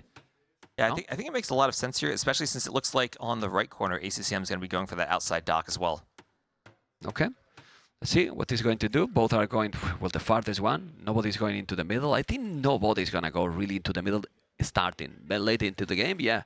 But the corner is the safer choice, the safer approach. So one thing we've seen a lot from the Bengalis is, even just on land maps, that fast castle into the Rothas. You think that might be an option for ACCM here? Focusing on the land with a unique unit? How do you stop them? Skirmishers? That maybe Genbo? Maybe Genbo? Well, But again, they don't have the mobility. Don't have the mobility. Well, I would like to see aggressive, but in this map, aggressive is a word that we are going to see a little bit later, right? Right. It's difficult, you know. It is very difficult. At least that you feel that you have the you know, the weakest civilization, and you want to make something different, right? But it feels that it's going to be complicated. As you can see, it's doing the loom. Both players are doing the loom, but just to have the safe villager. Yeah, in case that the scout is coming, you know, but it looks a Castle Age approach. I don't know what you think. Do you think they go dock the middle when they get to the Castle Age then? I think it makes sense to go Castle, get your War Galley upgrade on the outside docks, and start making fires in the middle to try to control the middle water. Well, maybe. But 22 up is not Castle Age. Could be. You think? I mean, it's 18, it's 19 villages with 3 fishing ships only. Well, you get with Bengalis 2 extra. Italians is cheaper to go up. It will be very fast up. You do have the fish. Okay. Oh, ACCM getting in under the TC. Not going to take any of Dogao's sheep, though. Yeah, you have to be risky these days with the TC. If it hits your own sheep when your enemy controls them, it kills them instantly, and you get no food from them. And we've seen that a lot, especially from Hera. He's an expert at getting you to snipe off your own sheep with your TC. So annoying. More than an expert, so annoying, man. That's really, really annoying. Anyway, we're going to see what's going to happen now. And it's still going. ACCM very close, trying to explore and get all the information possible. But yeah, they will go some galleys. And the thing is, where do you make now the second dock? Will be outside? Will be inside? It has to be outside, right? Oh, he's doing the barrack. Nice. I mean, they're so far apart, it feels like even if they go scouts, it's going to take so long to do damage, it's not going to pay off in time. And you cannot wall completely, but you can wall in circles, you know? Wall in a circle. So, It's just like Dogao's doing right there. Yeah. But I guess it's going to be... He's doing one fire galley, and then the bar... Oh, forward dock by ACCM. Well, ACCM then need to wall at home. Is he doing a stable? Yeah. And he spotted. Did he see it, ACCM? Oh, yeah. Yeah, he did. He did it. He see the stable, and now ACCM just need to wall in circles, and he might take the water. And he's going for the forward dock. Now, the forward dock is important because you probably want to go fires here if you're making a quick transition to the Castle Age, and it lets you get your fires close enough where they can harass the enemy fish. Okay, let's see what is going to happen. He's sending now Dogao another, let's say, forward dock. Well, keep sending forward and forward. Okay, this is interesting. The build order is completely different. As you can see, he's taking the scout. No, he didn't. You want to keep the scout alive to have the information, even more if you're not doing the stable, right? Yeah, and just like we saw in that bypass game the other day with Lyrian Heart, losing that initial scout on a map like this matters so much. Yeah, it's been like you don't really know what to do completely. Let's see. The galley is coming from Dogao. He's going to try to keep his fish alive. Did he see the dock in the middle? I feel that he saw it already, or not. Can we put the forward word from Dogao, please? And see if he saw the... No, he's missing the dock, right? Yeah, he didn't see it. Yeah, he didn't see it. Okay. And I don't think ACCM has scouted that dock in the north either, so they both just passed each other like ships in the night building their docks. Well, definitely not, because he just explored, and now he's coming with the spear. He didn't even explore that area. The galley is already there, but he has a galley defending at home. ACCM is doing already the stable as well, and they're doing more or less the same, but with different position for those docks. So who's going to be able to snipe the fish? He's going to have the advantage there. Yeah, and Dogao has to sail all the way around the south and over to that right corner. It's about as far as you could possibly have to move a fire ship on this map just before he starts harassing the fish. Yeah, but I like what they are doing. Since they are not going for a fast castle, they are just playing with army, so you don't want to get surprised. And if you get surprised, there is army, so you can hold and you can defend. Let's see if it's going to happen here. You can see that the mobility matters, and the scouts are just diving in. He takes some damage, but if he wall there with that house, that he's going to make it in the last damn second. And the spears take out that scout. Ooh, that's something we saw the other day. Dogao losing some scouts to spears here and there. And once again, just it hurts. You need to get that mass of 3 to 4 scouts before you can threaten villagers. That sneaky galley also is going to do the damage, but he has another galley coming, but will take a fish. No, he didn't. He didn't. He should have chased it, right? Like, because now that galley is so low. It's going to be useless, that galley. Okay. And maybe he'll get it. Maybe he'll get it. He's still Need chasing. to pay attention. No, he went away. Remember that the you know, the range is very, very small. It's only 2, so maybe you couldn't even see it there. Anyway, both are players walling in circles. Basically, the population is almost the same. Very hard to see who has advantage here, because look at the resources collected. It's so Very close. similar. But remember, with the Italians, Dogao will be able to click up to the castle age just a bit faster. Yeah. Oh, that's that the Phil trapped. advantage. Yeah, that village will die. He has also the scouts here. Yeah, it's down. So now, Dogao is getting a small lead here with a 3-1 kill. He's selling his soul, and he's going up. He sell everything, you know, sell the stone, buy some food. And docking the middle. Both players now docking the middle. But you get up just a bit faster as the Italians. You get that war galley upgrade on the outside, and all of a sudden, you have the fire ships first in the middle. And remember, when you research war galley, your fire ships train faster, so that initial advantage gets you a huge numbers advantage in the middle. This is very nice. Look at the amount of fish he has, Dogao. He has 9 9 fishing fishy ships. ships. Again, cheaper to add them in as the Italians. That's quite a lot, because usually when you're against Bengalis, you are afraid also that you're going to be behind in the economy because you get those extra villas for free, you know, which, yes, he's ahead in villas number, but it's starting to be very slow to go up, and this can be a big advantage. You know, it's true that ACCM is inside with those 3 scouts. Is there any spear there? No, as far as I can see. And I think we need to focus in those scouts, and villas are going to go down. 1 village down, should be. There you go, 1 village down, creating some chaos. And now ACCM, it's going up. But I still prefer to have 1 minute 40 seconds advantage. Yeah, and I think so Dogao's by going to need to turn that into a fishing advantage in the middle. Get the fire ships, secure ACCM's other dock, and then just get his eco rolling. Yeah, let's see if it's gonna happen. It's true that he has no stone, so he might need to buy if we want to add extra tone centers. But it's double the fish, West, and double the fish will work in the long run. Yeah, and we're not seeing, like we saw the other day with Tato, anyone sending vills forward for those stables or any type of land aggression. Both players look like they just want to go up to the castle age and continue playing on the water. Ooh, another village, sadly, because that strategy was fun. That strategy was really fun. With triple stable Malay elephants. Oh man. Oh man. Okay. We could see elephants here from ACCM, but I think he just wants to stay water. I wonder if he'll change that approach now that he sees the uptiming from Dogao. Yeah, because you might think now, okay, if I go full water now, Dogao might take it because he's gonna be up quicker. He's gonna have the galleys. He's gonna have the war galley upgrade. And then he's gonna kill already the fish. As you can see, in 30 seconds he's gonna have the upgrade, but that is sloppy. You need to be protected there. When you know that your opponent is just going to come, he should be well. But well, village down, and it's important because it's a forward one. Yeah, and that's now 2 or 3 dock villagers that ACCM has managed to pick off with those scouts of his. Yeah, but look at the Echo KD. It's important. So ACCM 6-3, but he's starting to lose now more. And he's too micro. It's not micro. He's killing the fish. Trying to kill the fish. He should go for the galley. He should definitely go for the galley because in long run you might lose the galley yourself. Population, ACCM is still ahead. Now he's getting 2 more extra villages, 6 villages more, but no fish for ACCM, Mr. West. And the fish are going to give a really nice advantage to Dogao. I mean, look at his food count now. He's already at around 500 food. If you wanted to go imp kind of quickly as the Italians, we do have that condottiero option that we saw yesterday. Could be viable on this map too. I don't trust in condottieros anymore. You don't trust them anymore? Condottieros I will never mention anymore, you know. I mean, I don't know. Anyway, you can see that any situation can be different here, but according to what you said, what Dogao is doing is buying a TC, but what ACCM is doing is building a castle already. And we all know what comes out of those Bengali castles, those rathas. Oh man! It's what you asked at the start. How do you stop them? Well, he will need a monastery right away at least. You know, you have to have some monks because he doesn't have a stone to himself make it, you know, his crossbowman or anything. But there's scouts also inside from ACCM attacking those villages. And he killed some villagers, as you could see in the top right corner of your screen. Well, those scouts are now going to die. But they did a lot of damage, you know. They disturb a lot, they take some economy. The KD is better for ACCM in military and in economy as well. Who has the advantage here, Mr. West? I mean, I feel like right now Dogao would have an advantage if he had kept all those vills alive.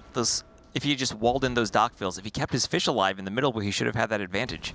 But ACCM, he's just been doing a great job picking off an eco unit. One vill here, one fishing ship there. Well, Though Dogao he is doesn't doing have the army advantage. Dogao is doing cav archers. We Cav were archers. talking about how to stop those unique units, those Rathas. Cav archers is the options he picked, you know. Well, they do cav archers with Italians. I don't say that it's bad, you know, but we're gonna see, as I told you yesterday, cav archers with Aztecs, Cav with archers, we Incas, see cav and with archers Mayas. every single you know? civ these days. My goodness. I mean, are we sure this is? I mean, we have the camera there. That is Dogao. Let's not doubt, right? Yeah. Doubt. He's Okay. up this early. Okay. Okay, there is a demo. Good demo shot. He's gonna try to kill those fire ships, but in the middle he won't have anything yet. Or anymore. The Rathas are coming. But where's the cav archers from, Dogao? I lost them in the minimap. I think it's in the top right corner. Yes, but this is all fully wall. And does he has ballistic? Nope. He's not wall But either. now he's not wall either here. And now those Rathas is gonna start to kill more and more villages. ACCM is starting to explode his population. I mean, well, 71, 62, 8 villages more. He's having the cav archers, but who's doing the damage? It is It's ACCM. and it's just so it can be very tricky to be walled on this map with all of that rock Yeah. terrain, but you have to find a way to do it. Right now, ACCM is walled. I mean, he Dogao could is wall not. there. I mean, he could wall there for till the Absolutely. trees, you know, but he didn't. Absolutely. Now it's true that Dogao is killing some villager in ACCM base, but it's close. I mean, in terms of economy, it's very close here. But Dogao is now denied the goal. He's not mining any gold. Yeah, and if you look around the outside of the map, it looks like a lot of Dogao's fishing ships have been cleaned up there too. So he lost that fishing advantage that he had. By the way, He kills a few fish in the north, but around the south and the western corners, he's already cleaned up. Can we check Vodka at Dogao base to see their goal position? That goal is forward. Then there is another goal here on the left. Where's the third goal? The third and the fourth goals are very far forward. Are those? Yeah. Well, There's nothing to the north. This map looks like it spawned all the golds in the south. then if ACCM doesn't manage to protect this area with all these ratings, Dogao is dead. Because he cannot mine gold at all. Look.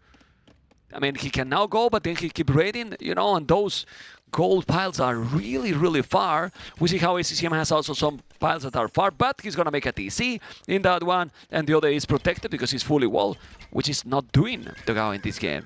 Yeah, on this Fully map, walled. it's so important to keep control of those gold piles. And in that game the other day where we saw Tato go for the forward stables, where did he build those stables? Right on top of Dogao's golds. On the goals, yeah. Yeah. Well, in that one, it was a lot more, you know, tricky because it was all in the same spot. And, well, let's see. Because with the third TC, having the castle, the good thing with the castle is that you're doing unique units, but also your base is safe. Like, I don't feel now how Dogao can make damage. Because fish is not that great anymore for Dogao, 4 fishing ships only. Well, now ACCM has 3, so not a difference. While in Village number, doing wheelbarrow already, he has a lot more now than his opponent, 8, 7. And, well, but he has Bozo. Dogao has more eco upgrades, and not even horse collar for ACCM. He missed some upgrades, Mr. West. Yeah, but look at the res collected. About 1,500 more for ACCM, and I think he's just in a really good spot right here. Like you said, I don't see how Dogao manages to keep those golds secured in the long run when the Rathas should be giving ACCM so much map control as they now transition towards the Imperial Age. And if ACCM see it and he has good army, and now he has good army, if he's coming with a forward castle, because look at the stone he has in the bank, then he's in a problem, in a real problem. And you know, it doesn't even have to be that forward of a castle. He can just go put it on those 2 golds at the south of the map, and it's what I gonna be mean. a great spot. It's what I mean, to control the goal, you know, not like in his face. Just try to get the goal control and then dominate from there. Okay, well, you have to explain, man. Whenever you say a castle, I think you mean on his face. Yeah. Okay. On the resources, better on the resources, that one. Okay, he's gonna take that one, and coming with more. Yeah, it's coming again. So then he has to evacuate again all those villages, as you can see. He's doing it. He's still with some on the goal. Yeah, he's still in the south now. But this tricky position here. They are not taking the rallies. Well, ACCM has 1. Pose already. But check the population. Check the population. It's exploding. Because ACCM is raiding constantly. It's creating chaos. It's affecting his economy. If we check at the bottom right corner with the efficiency, look at Dogao. It's never going up, or not a lot, more than 60%. ACCM on 75%. All these kind of small things are adding and adding and adding, Mr. West. Yeah, you spend so much time keeping your villagers inside of the TCs so that they're not picked off by the Rathas that they're not working and they're completely idle. Yep. Okay, Bodkin arrow. Whoa, all this raiding without Bodkin. Now he has Bodkin. Imagine if he's gonna make also ballistic here. How many wrath has he got? He's starting to have good amount of them. Like, when you are doing unique units and you have 10, he's now finally forward, not with the castle, but with the siege workshop. And then you have 10 unique units, and then your opponent has 1 cav archer. I mean, the schemes is now not the option probably, because you make a mangonel or few scorpions and you get it. I would love to see that castle in that area. Let's see, because he has the stone. He has the stone now. Yeah. I mean, both players have stone for a castle. Okay. I feel like both of them would want that castle in the south. I don't know. Can we check the player scoutings again and see how much they've scouted the gold in the south? Looks like they should both see it by now. They did everything. Yeah. They did. But here the thing, West, you know, check resources collected for ACCM. It's so much higher. It's and there's crazy. that castle. Yeah, the castle is there. It's not One villager. directly. Only what? Dogao's building a safe castle. ACCM's villagers are on the way, but right now he only has 1. Okay. Well, he feels safe. He feels that he has the control. You know, he's coming with more, not many, so he's not really sacrificing his economy at all, but he's already 20 villages more. He has more army. In Dogao, I mean, he's falling so behind. 1,500 gold is not the background you want when you have 0 wood, 0 food, and not too much wood. Yeah. And you know, the thing that really scares me about the Rathas, you have so many unique units, like say the Mengadai, that there are a lot of upgrades that apply to them, and you need to get those upgrades before they're good. The Yeah. Rathas are good without the upgrades. Yeah, they're fine. They're fine. Also with that melee option that they can do. Still, it's on the way to Imperial. Dogao is not too far from going up, you know, and it's Italians as we say it, but he has the castle here, and man, well, bombard cannons. This is more. I like the options for Italians here, you know. But Yeah, usually they're the better civ in this similar Imperial Age uptime Right. war when you get to the Trebs and the cannons. But he's just so far behind in res collected, and ACCM has the army, and he can go to melee mode and snipe off the Trebs. It's not like he has a cav archer unit that is only doing pierce damage and 1 damage per arrow to the Trebs. He can just run in and dive them. yeah, I mean, about the resources collected that you mentioned, the thing is that it's true that resources collected are a lot higher, 5k, but if you check both resources in the bank, it's quite similar, but the problem is that this rate is just really, really massive now. He's killing more villagers, as you see. Not only what he killed, also what he forced him to move. He's creating a lot of chaos here. Ballistic, Wheelbarrow, and those arbors for Dogao. But the timing and the momentum, it seems to be for ACCM, who is also raiding here, taking some skirmishes. I don't know if he's going to go more on water. This kind all of map... all of a sudden, that raid changed it from a 10 vil difference now to a 20 vil difference. Yep. I mean, it'll lose that these maps are, you know, one spot you go, you have to control a lot, because at the end is the outside water, the inside water, then the top area in the north, in the south, because there's like those gaps that you cannot really wall. It's so complicated. But in that complicated situation, ACCM has crazy population. Like, look at the population he has. He's double the army and, what, 30 villages more. Yeah, and that's the hard thing about the Rathas. They just don't die. They have so much HP on them. They start with 105 and then can get bloodlines on top of that. And you're fighting them off with cav archers or skirmishers or genbo, but the HP on those units is just so low, they die over time. The Rathas stay alive, and we even have the monk healing them up. Yeah. Okay. Rathas are going to be killing. I think he will do what? +3 chemistry. What is going to be the upgrade he's doing first for those units? For now, he's not doing anything.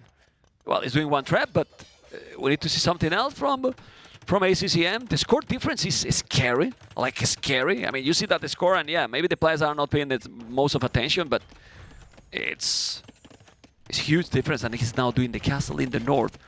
65% of the map belong to ACCM now. It does feel scary. As you get to Imp, though, you start getting Bracer, you get your upgrades. You feel maybe a bit better about fighting off the Rathas.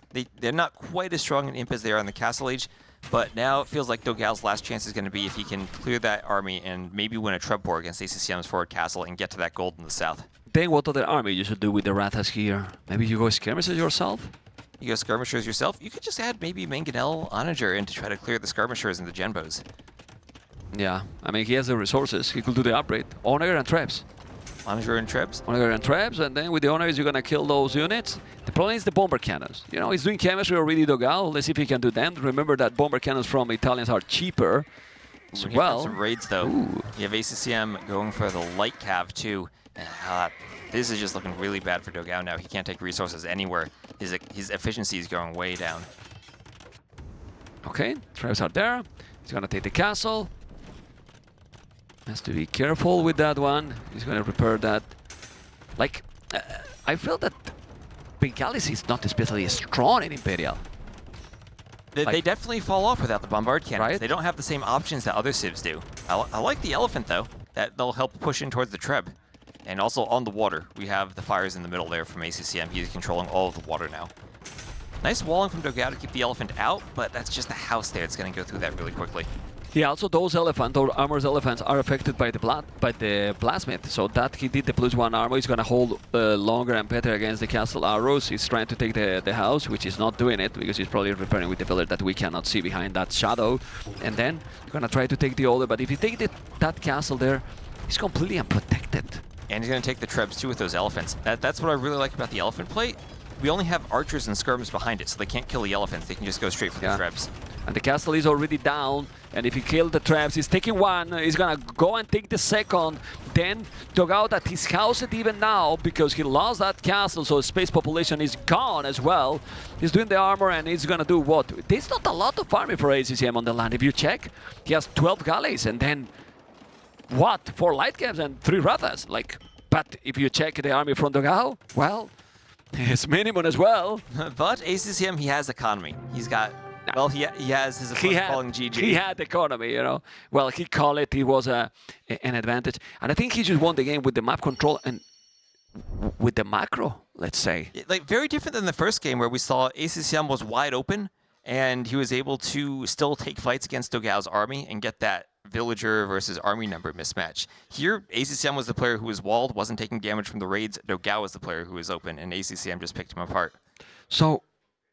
The player who was the favorite is showing it. Like we are seeing that people is all prepared, but it's harder and harder to get surprise, upset. People is so focused, and well, ACCM came as a favorite role in this one. Yeah, it felt like Dogao got off to a good start on that game too. He got the docks where he wanted. It's just those little things on the way up to the castle age where ACCM was running around with the scouts that turned it. Okay, we're gonna keep going, but first we're gonna have a very quick break. And now, a word from our partners.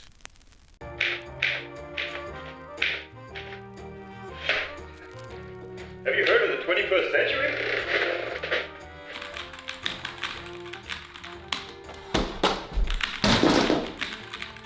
Why settle for clacks, clunks and jams? Say goodbye to sticking keys.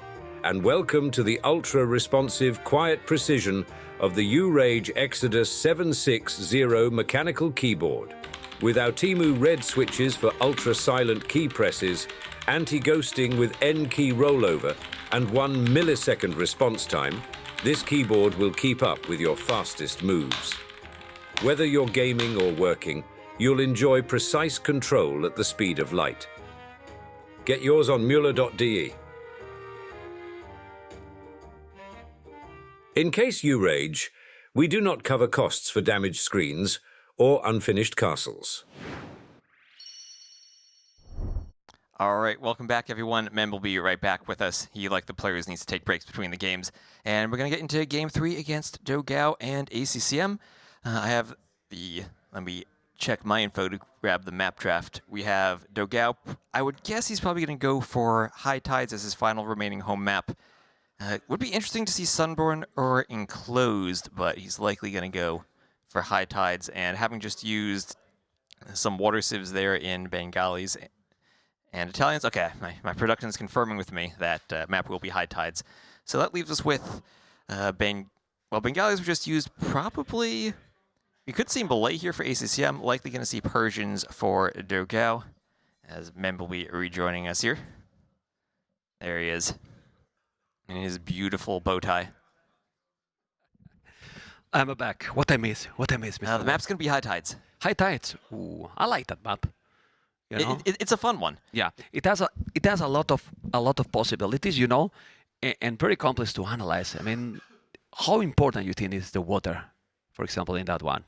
You know, when the map comes to me, I think of two things. One, it's hard for the players, and two, it's hard for the production team to get their overlay set up and get us in game. We're 50 seconds in. Yesterday, it took them about 4 minutes to set it up. I think they're improving now. Yeah, this is very, very nice, and we have already the civilizations that we were expecting, right? Persians and Malians. And it makes completely sense for this one, because do you want to go for the dock earlier here? Both get bonus, a little bit bigger for Persians, but the note obviously for Malians, as you can see, that Dogao with Persians is already there, and ACCM, instead of doing in this area, might be maybe a little bit closer to the shoreline. With the Malians, you might guess that Persians is already there. Yeah, so on this map, you have all of the deep fish that are accessible if you do the dock on that far part of the island. If you do the closer dock on the shallows, you only have the shore fish, which are much slower for the fishing ships to collect from. But it is a bit safer to go there. Yeah, and the problem is also, I'm telling this because in theory, Persians should be up quicker. They Right? should be In because of theory. all that extra food they start with. But Malian's another civ that has that good Dark Age with the wood discount. Okay. Yeah, but still, seems Persians work faster. TCs, the economy is amazing. And if you click at the same time, it's like Malay, but obviously less percentage. You're going to be up quicker. So it should be, with a perfect start for both, Persians should be always quicker. Yep, and they also have that faster working dock, too. It's Yeah. not just the TCs. It's the dock, so they can pump out those fire galleys faster. Okay. Let's see what is going to happen then. We can see both are doing the dock. And, well, I like this because what is going to be important, but it's not going to be like, for example, in the previous game. It's true that they did a scout, but here we might see a lot more army on the land, in theory. In theory, I mean, we've seen this map played in a variety of ways. And, I like this from ACCM. You wall in your opponent's villager, and that means, one, it's harder to repair any of the fire galleys, and two, they can't just send that vill to do a second dock. They need to bring another vill from their base to do another dock if they want to fight for the water. Yeah, I mean, it's not a villager kill, but almost. Like, it's going to be useless very soon when you cannot take any food or any fish. It's going to be gone. But, when the castle is telling that it should be something happening, it's happening the opposite. And Malians is going up quicker. But it's going up quicker because it's going up with less population. If you see, he click up with one villager more, and because of how the TC works, it's almost the same time up. Yeah, you always have these trade-offs of trying to go up more quickly with fewer vills. We see Dogao had around 5 seconds of idle time on that TC. But all in all, it's going to be a slightly faster uptime there for ACCM. Okay, as you can see, this is now 3 fishing ships. Only 1 fishing ship also for ACCM. I mean, it makes sense. He knows that if he's not sacrificing that part of the economy, he's going to be slower. And you don't want to be slower. Indeed. And it's tricky to go up with only 1 fishing ship because then you don't have much of a food eco when you get to the feudal age. Usually you go up with 3 or 4, and then you don't need to keep your vills on your sheep under your TC. You put everyone on the wood and the gold just to pump out your galleys. Here, it's going to be tricky for him to keep the TC running and not idled. Yeah, this is exactly what he's doing. He has already the barrack ACCM and gold, but is the goal for the fire galleys or he's gonna go archers? I mean, he is Mullins. Could he go men-at-arms potentially? Well, I mean, he's kind of late because he's already 5 seconds, so he just did the barrack. I mean, it could do it, but he has only 4 on food. I think it has to be archers, no? Let's see if he puts down the range. I think immediately he does want to queue at least 1 fire galley. Okay. He might be thinking he's just going to stay 1 dock, not really go heavy on water, and then go for the archers. Yeah, it's only 1 dock, while Persians is having probably 2. He's doing the archery range. Yeah, can we check? I think he did the second dock close to the shoreline. Yeah, there on the you go. map we see that. Yeah, is the second dock. But with Persians, if you have also more resources, maybe he's gonna be able even to do the military or not. No, not even barrack. Ooh. Ay, ay, ay. It's tricky. Can we see Dogao scouting and see if he's seen that archery range there from ACCM? He just sees, he sees the barracks at least, so he should know something is coming. Then he knows something is coming. Now he's gonna make the barrack, but I mean, till he get 2-3 archers, it's not gonna be dangerous. So for now, he's fine, and then maybe Dogao will just do the archery range and a couple of skirms. And also ACCM opening with the fire galleys on the water, so he's not in a rush to get fletching right away. Okay, we see the bot. I love this. I love this with the production, that you can see now that the water is happening. It's going to put that fishing ship in between. And, okay. It's going to take it. I love that one. Mr. West? I love the fishing ships. It's going to take it or not? He's going to try to get back to his repair Oh, bill. he's going to repair. Okay, he didn't take it. I don't love anymore. Anyway, let's see what's going to happen now. And this is 4 on goal. His wall. He's safe with the resources, but he's not going to be safe with the archers. Yet not any KD, which is crazy because there's happening a lot of things, and it's only in minute 9. Okay, archery range is there. But now, without fletching, that shouldn't be really dangerous for Dogao. I don't know what you think. And he's doing a skirmisher right away, so one skirmisher should be able to keep him safe from all of that, especially when it doesn't have fletching. The spear there to defend against the scout, but not really helpful against the skirm. Okay, he's trying to move, but he's not getting there. He's going to go around, and he's going to go for the wood lane that is farther from the TC. I like it. You know, more time that you need to go to save them. So I like that area. The thing is that not having fletching is not the end of the world, probably. Maybe one villager down. Or at least a lot of idle time if he forces them to fight. Oh, but he's going to kill one. He has to kill that one. Yeah, he's got it. He got it, that one. But this is still crazy, you know, because Persian's TC is working fast, so ACCM is going to take another. Well, ACCM is going to take another. He's not running. He's taking another. Well, that's absolutely worthy. Or not. 2 villagers down with the 2 archers? I think so. I mean, Yeah. you need to do some damage, and he didn't even need to invest fletching into that attack. That's amazing. Okay, see now those fire galleys. He's going to go away. If he gets a demo over there, that would be a great hit. Yeah, it's doing Raising it. the fire out of It's the dock. a little bit, yeah, it's after that one. Then it's not the way to go. Then, doing the mill. Now Dogao, I mean, he's been playing open, you know? Like, he walled in the first game. Second game, didn't wall. It cost him a lot, and now it's costing him a lot as well, not being walled. But population, though, Dogao, he's still ahead, because Persians is sick. It's really good. And even without fletching, he tried to go for those small walls. The archers still, even just 2 archers, can shoot over it and force your vills to react. Yeah, well, the water controls belongs to the Brazilian player. He's trying to take another village here, ACCM. It's true that take OKD is just 1 fish, and 2 villages are down for Dogao. And might take the 3rd in the middle in that water. Did he take it? No, I don't think he did. But galleys, in the long run, he should take the water control. He has 2 dogs, so... I feel like Dogao's in a really good position now because he still has his fish alive. You don't have too many fish on this map, but 3 fish to 0. ACCM's land attack it killed a couple of vills, but at least was cleaned up. And he should be okay. But double demo. Double demo coming. The double demo is gonna probably change the things with only 1 dog. The demo is coming. It's gonna make, ooh, that's a good one. That one is almost dead as well. And I think that fish now is in danger to be in the damn hell. I wonder if the demo could hit those fish too. But why he's not sending the demo? If he send the demo, he's taking everything now. If he's sending the demo, oh my god, Oh, that was perfect demo. perfect. Perfect demo right now. He take absolutely everything, and now with those galleys down, will take the fish, and Gets the all villager. disadvantage that you were mentioning in the west, it's gone. It's really gone. And ACCM docking the south of the map. Okay, so there are a lot of shorefish down there. There are no deep fish, it's just shorefish, but you can take them with the vills and drop at the dock. Yeah, finally some counter-attack here from Dogao. Dogao has to attack, has to do something, because that last move, that last minute on the water was definitely bad for himself. Now he's trying to make the damage on the wood line, but how many units he has in that archer range? Is this 5 archers in the archer range? Blue? ACCM?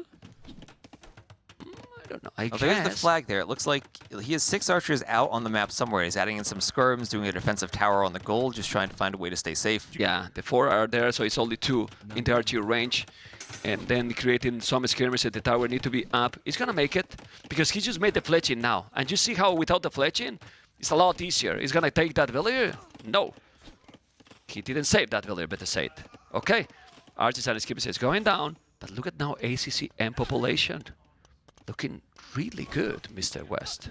And we'll see if the archers... Ooh. Ooh, that's a rough engagement. He was downhill at the start and didn't have the numbers. He had his army split up into 2 groups, and ACCM just jumped one of them.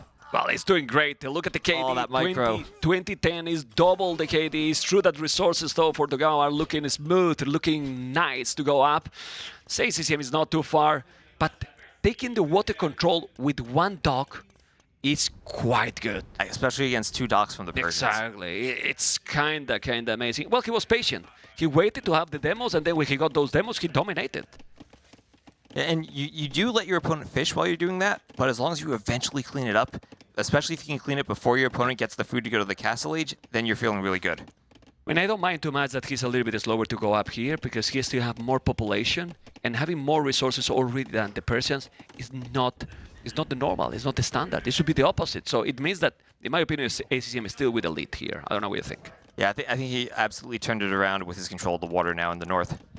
And I really like that dock he did in the south, too, just getting a bit more of that extra resource. You know, a lot of players just ignore that part of the map, but it can be really important to keep your food eco going.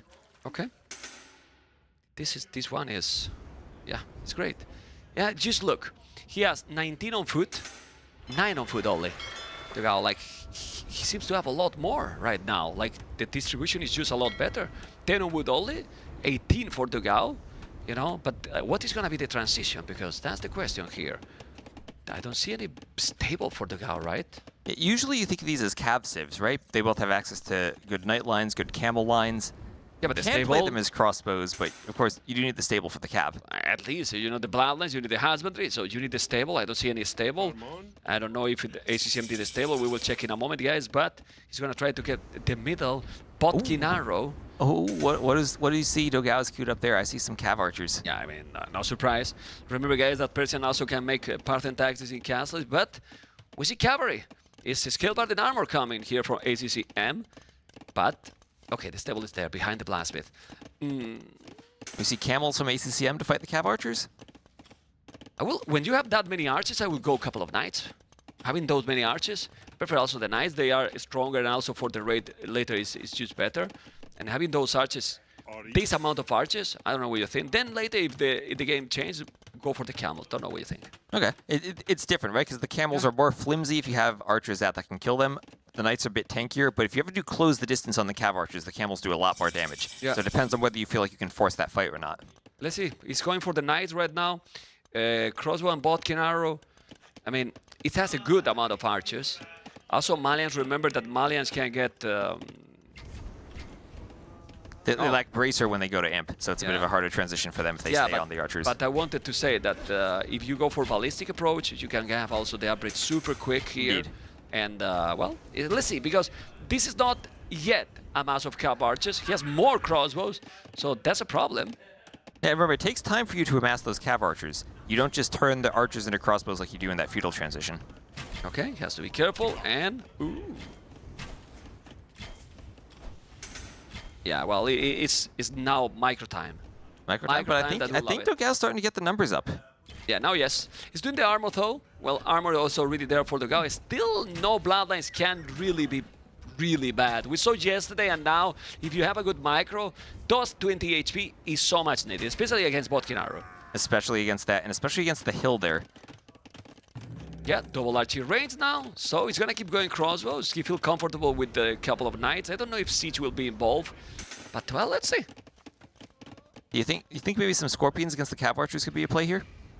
Oh, with ballistic, I will love it. Ballistics, right? Because the Ballistic Malians, as you were talking about Malians and the ballistics, it applies really to all the nice. scorpions now for all the civs, and it really does help out against how fast the cav archers are. You can actually hit them as they run away. It would be really nice. I was checking if Blue was going to make a second TC, which is not happening. Who is doing it is Dogao.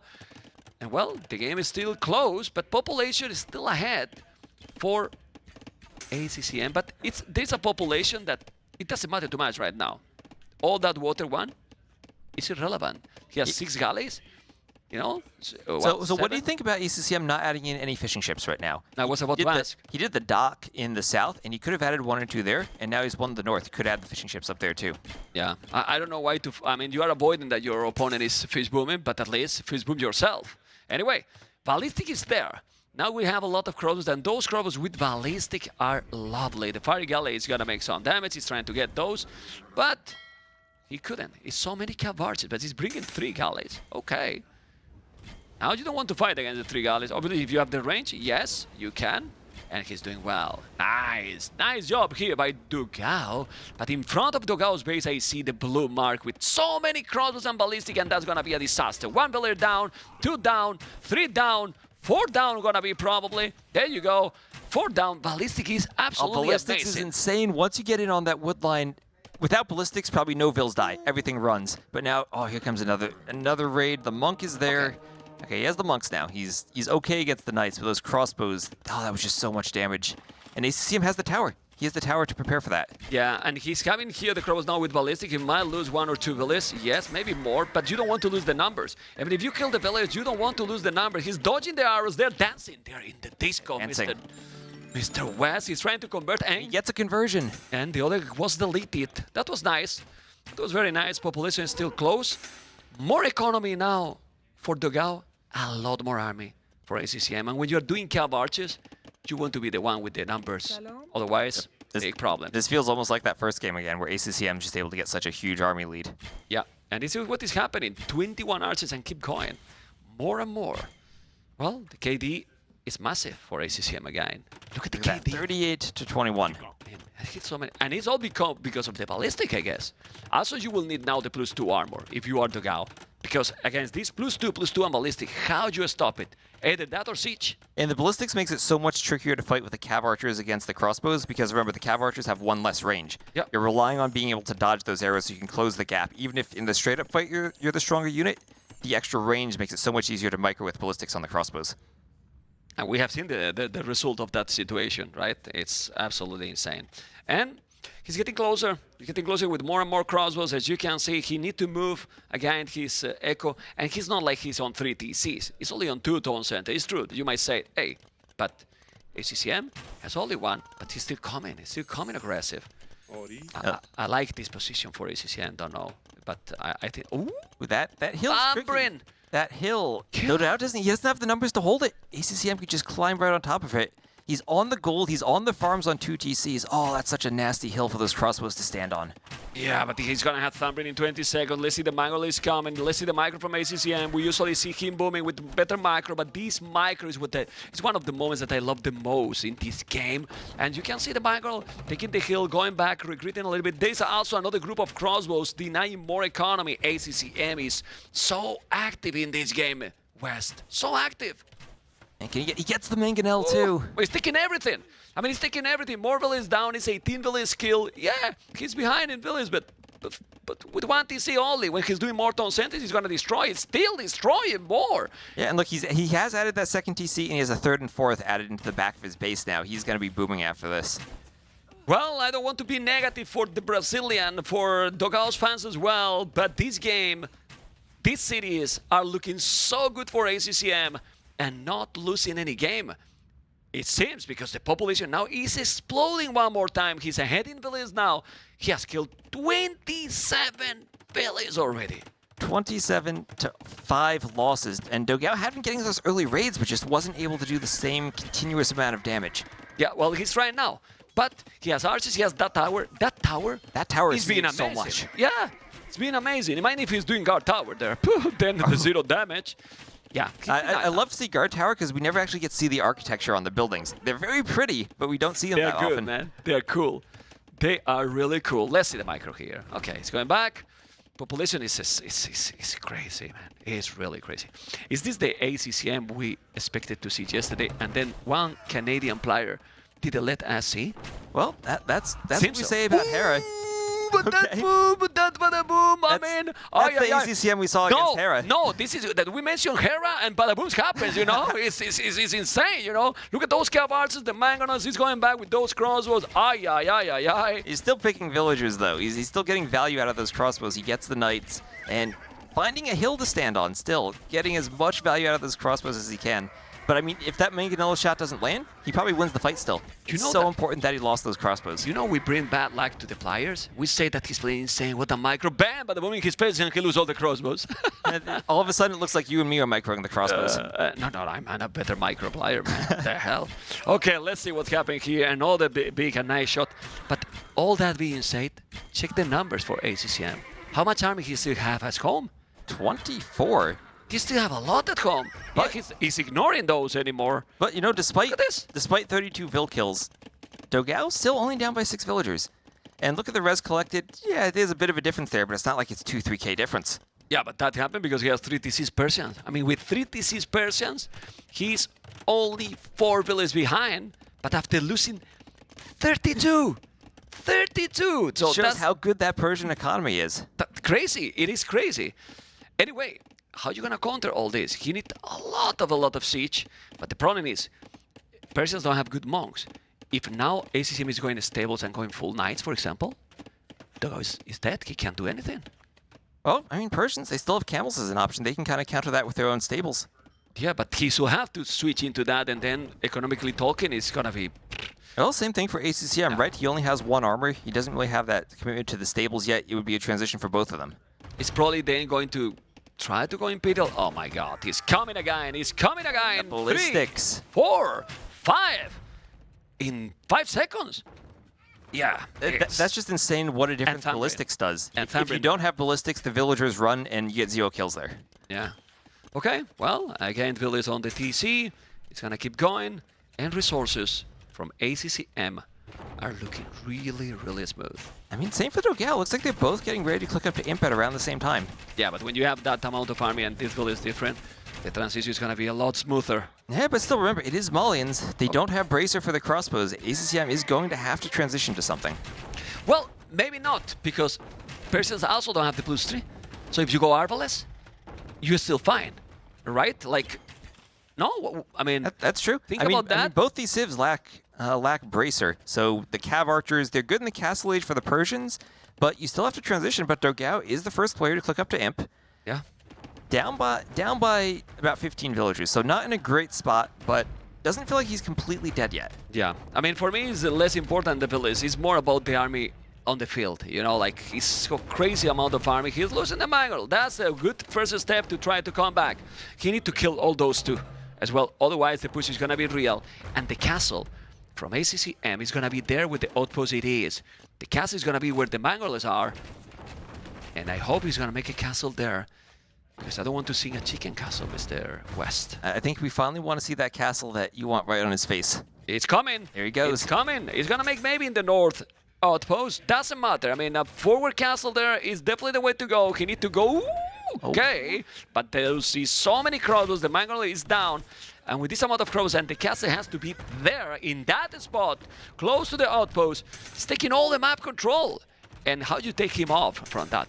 I don't think you do. I mean, I think that castle could have been even more forward, denying all those farms. It could have been on There. the hill by the lumber There, camps. exactly. But he's very safe. It's a tournament castle for him, making sure he's just going to close out the game and control that stone, give him an area where he can hit that gold too. And now Dogao, if he gets up to Imp, I mean, he still has an option to trap that down, but he doesn't have a castle yet and doesn't have stone for a castle either. Oh my god, another village down. I mean, if it was a ladder game, maybe the castle is on his real face, but as you mentioned, being a tournament game, you prefer to go safe. He's now trying to dodge those arrows. He's in Imperial now. He's doing part and that, but he has 10. He has 10, 9 cap archers now. Still killing, he's controlling what? He's not even microing. He's killing now village or army. He doesn't care. Whatever is going through that area is down. He just sends all the vills back to work Yeah. on those farms. Nah, when he sees that he's Imperial, he's gonna call it. I mean, if he was in Castle for a minute more and then he can match, but he's gonna be like, oh man, his imp also now is crazy. It is really crazy. Well, husbandry, I mean, hopefully he'll stay, because if not, he's over the series, but Varimba camels right away. But we see that I mean- transition there from ACCM going for the camels, and if he can get some raids in with the camels, with all that extra attack, they're going to be good at killing villagers too. What? Cavaliers as well? Cavalier, go for both of them. So greedy, this guy. I mean, he's got 120 vills. He has the eco for it. okay. Go for both. Okay, don't complain, you know. You know, if he's winning, you interview him, and then you ask, what? Did you do everything? Sichona is only missing, right? Anyway, you can see Cavaliers, Camels with the armbrets, now plate mail armor, all the armbrets, and how do you stop these units when you have all the Cav archers? You need halves here. And it's Cav archers that don't have bracer. Yeah. Like we've been saying the whole game, it's tricky for both these civs to move from that crossbow or Cav archer composition into an Imperial Age army, but ACCM has the resources to do it. Yeah, I mean, he's probably noticed already that those camels are already +4. They don't have any blast with attack, you know. Well, +5, because he's a 5 extra. Look at that for him, but before any blacksmith upgrade. Yeah, that's not the normal, you know. It's not the standard, but he's coming with traps. And, well, ACCM today, oof, right? Dominating. Yeah. I mean, I like it a lot, the first game, how he came back from that situation. And then it seems that that game probably gave him the confidence that he was probably like him from yesterday. Exactly. Yesterday, I mean, Yeah, you have to be really confident to face Hera. Yeah. But Well, today... but probably he won like, okay, maybe I'm gonna lose, but I want to do better 3-1, 3-2, you know, and it was kind of clear still, you know? Well, I think this game was pretty important for him, knowing he was up against Dogao. This is not a set he wants to be sloppy in. No. You have to be 100% here, and he is being 100% with 162 population now, doing forging finally. Not a hole there, he's doing the house, but population difference is crazy. He's doing even a skirms. I mean, you can do that. You have the +4. Dogao is now having finally a good numbers of cap arches, but as you mentioned, it's not an oath. It's not an oath, and this is the GG call, and the ACCM dominant today. Winning 3-0. Now, did you expect that? Because we were talking earlier. I was saying I thought ACCM was a heavy favorite. We listen to players, right? Ah, I like to listen to players. I had ballistics, the whole cast. Okay. Yeah. I remind You hear them, right? Yeah. Nice. I swear, I made the university, I clicked ballistics, and then I send the cavalry archers just in patrol, you know? And then when I see all that.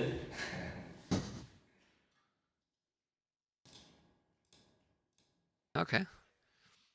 Well, you can see that when we listen to players, we mute it because we're very curious to see what is those first thoughts that they're talking. You know, like you see, they just played, win 3-0, but he's calm and talking about what happened in that game. I thought that was clicking ballistic and so on. It's very cool.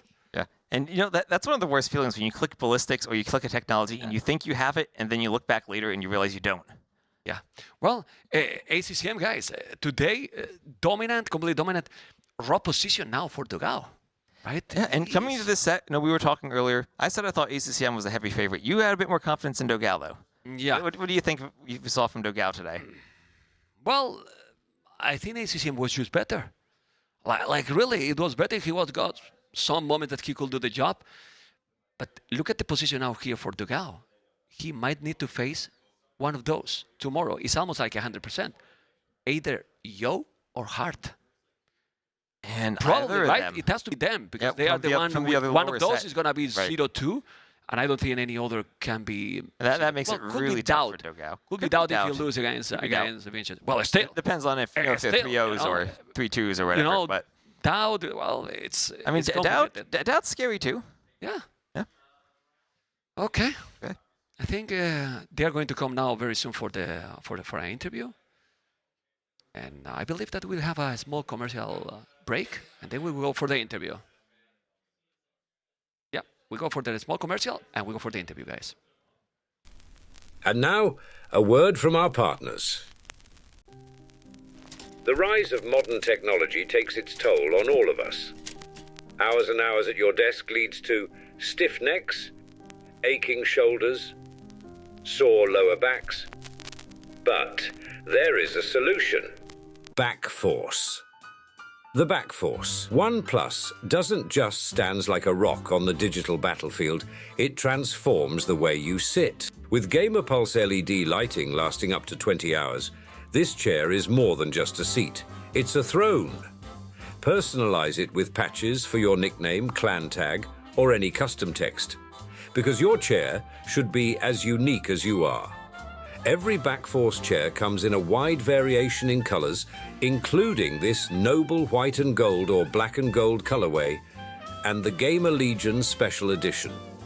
Sit like a king with Backforce.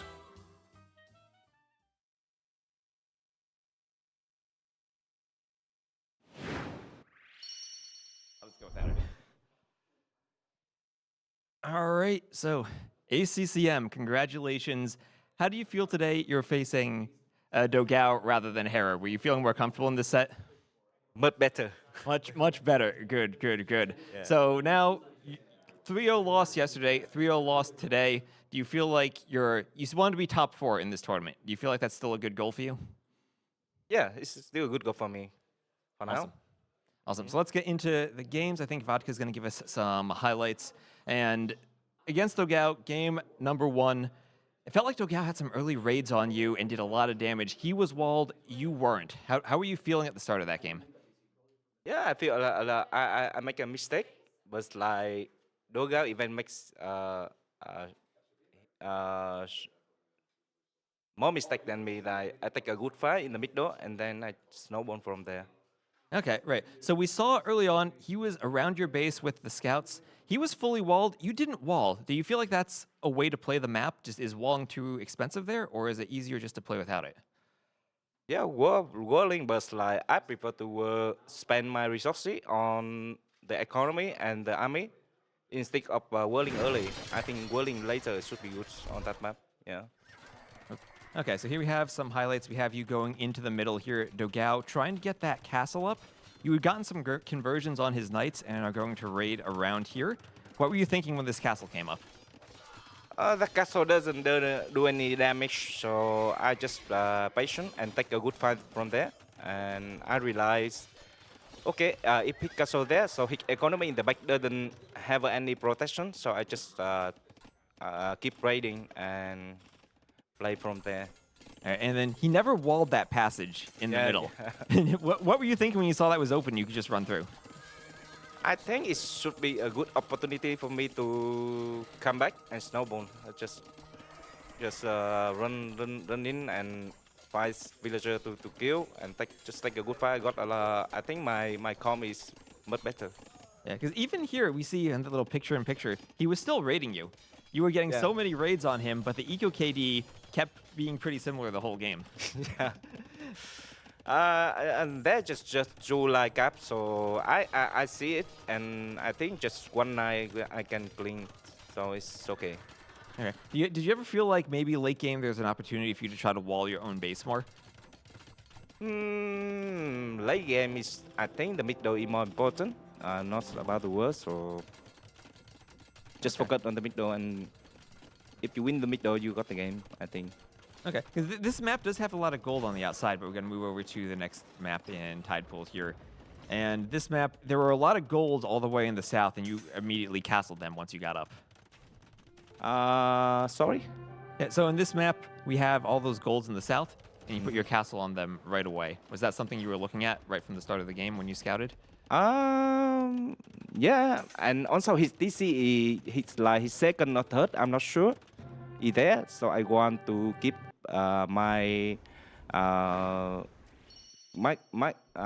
keep map control there and just want to push because I don't want to play versus Italian late game. Okay, so what do you think of the Rathas there in that Civ matchup as the Bengalis? At first, I want to go for light cap, but then I see he got the range, so I think, oh, he gonna go CA to counter light cap, so I just instantly switch to Ratha, and it's worked. Okay. We have seen that fast castle Ratha a lot these days. Yeah, it's insanely strong. All right, and now, Early, man. now we're going to move on to the next game on High Tides, and it felt like at the start here we have a wonderful demo ship from you right there. That's kind of the moment you got back and took the water. Yeah, I got a really nice demo there, and also keep pressure him on the land as well. So. And that dock in really the good. south too. We haven't seen players going to the south yet. At first, I think I gave up the water, but I took a really good fight. I didn't expect to win the water with first person, you know. Yeah, because you were one dock against two, and those were two Persian docks. Yeah, it's 2-person dock, and I didn't expect to win at all. So I just go to the bottom to take the fish. So to make sure my economy is not behind, but I just win the water. And do you think winning the water just basically won you the game at that point with the Civ matchup, or do you think there was still opportunities for Dogao to come back? For me to come back, Or for Dogao to come back after you won the water?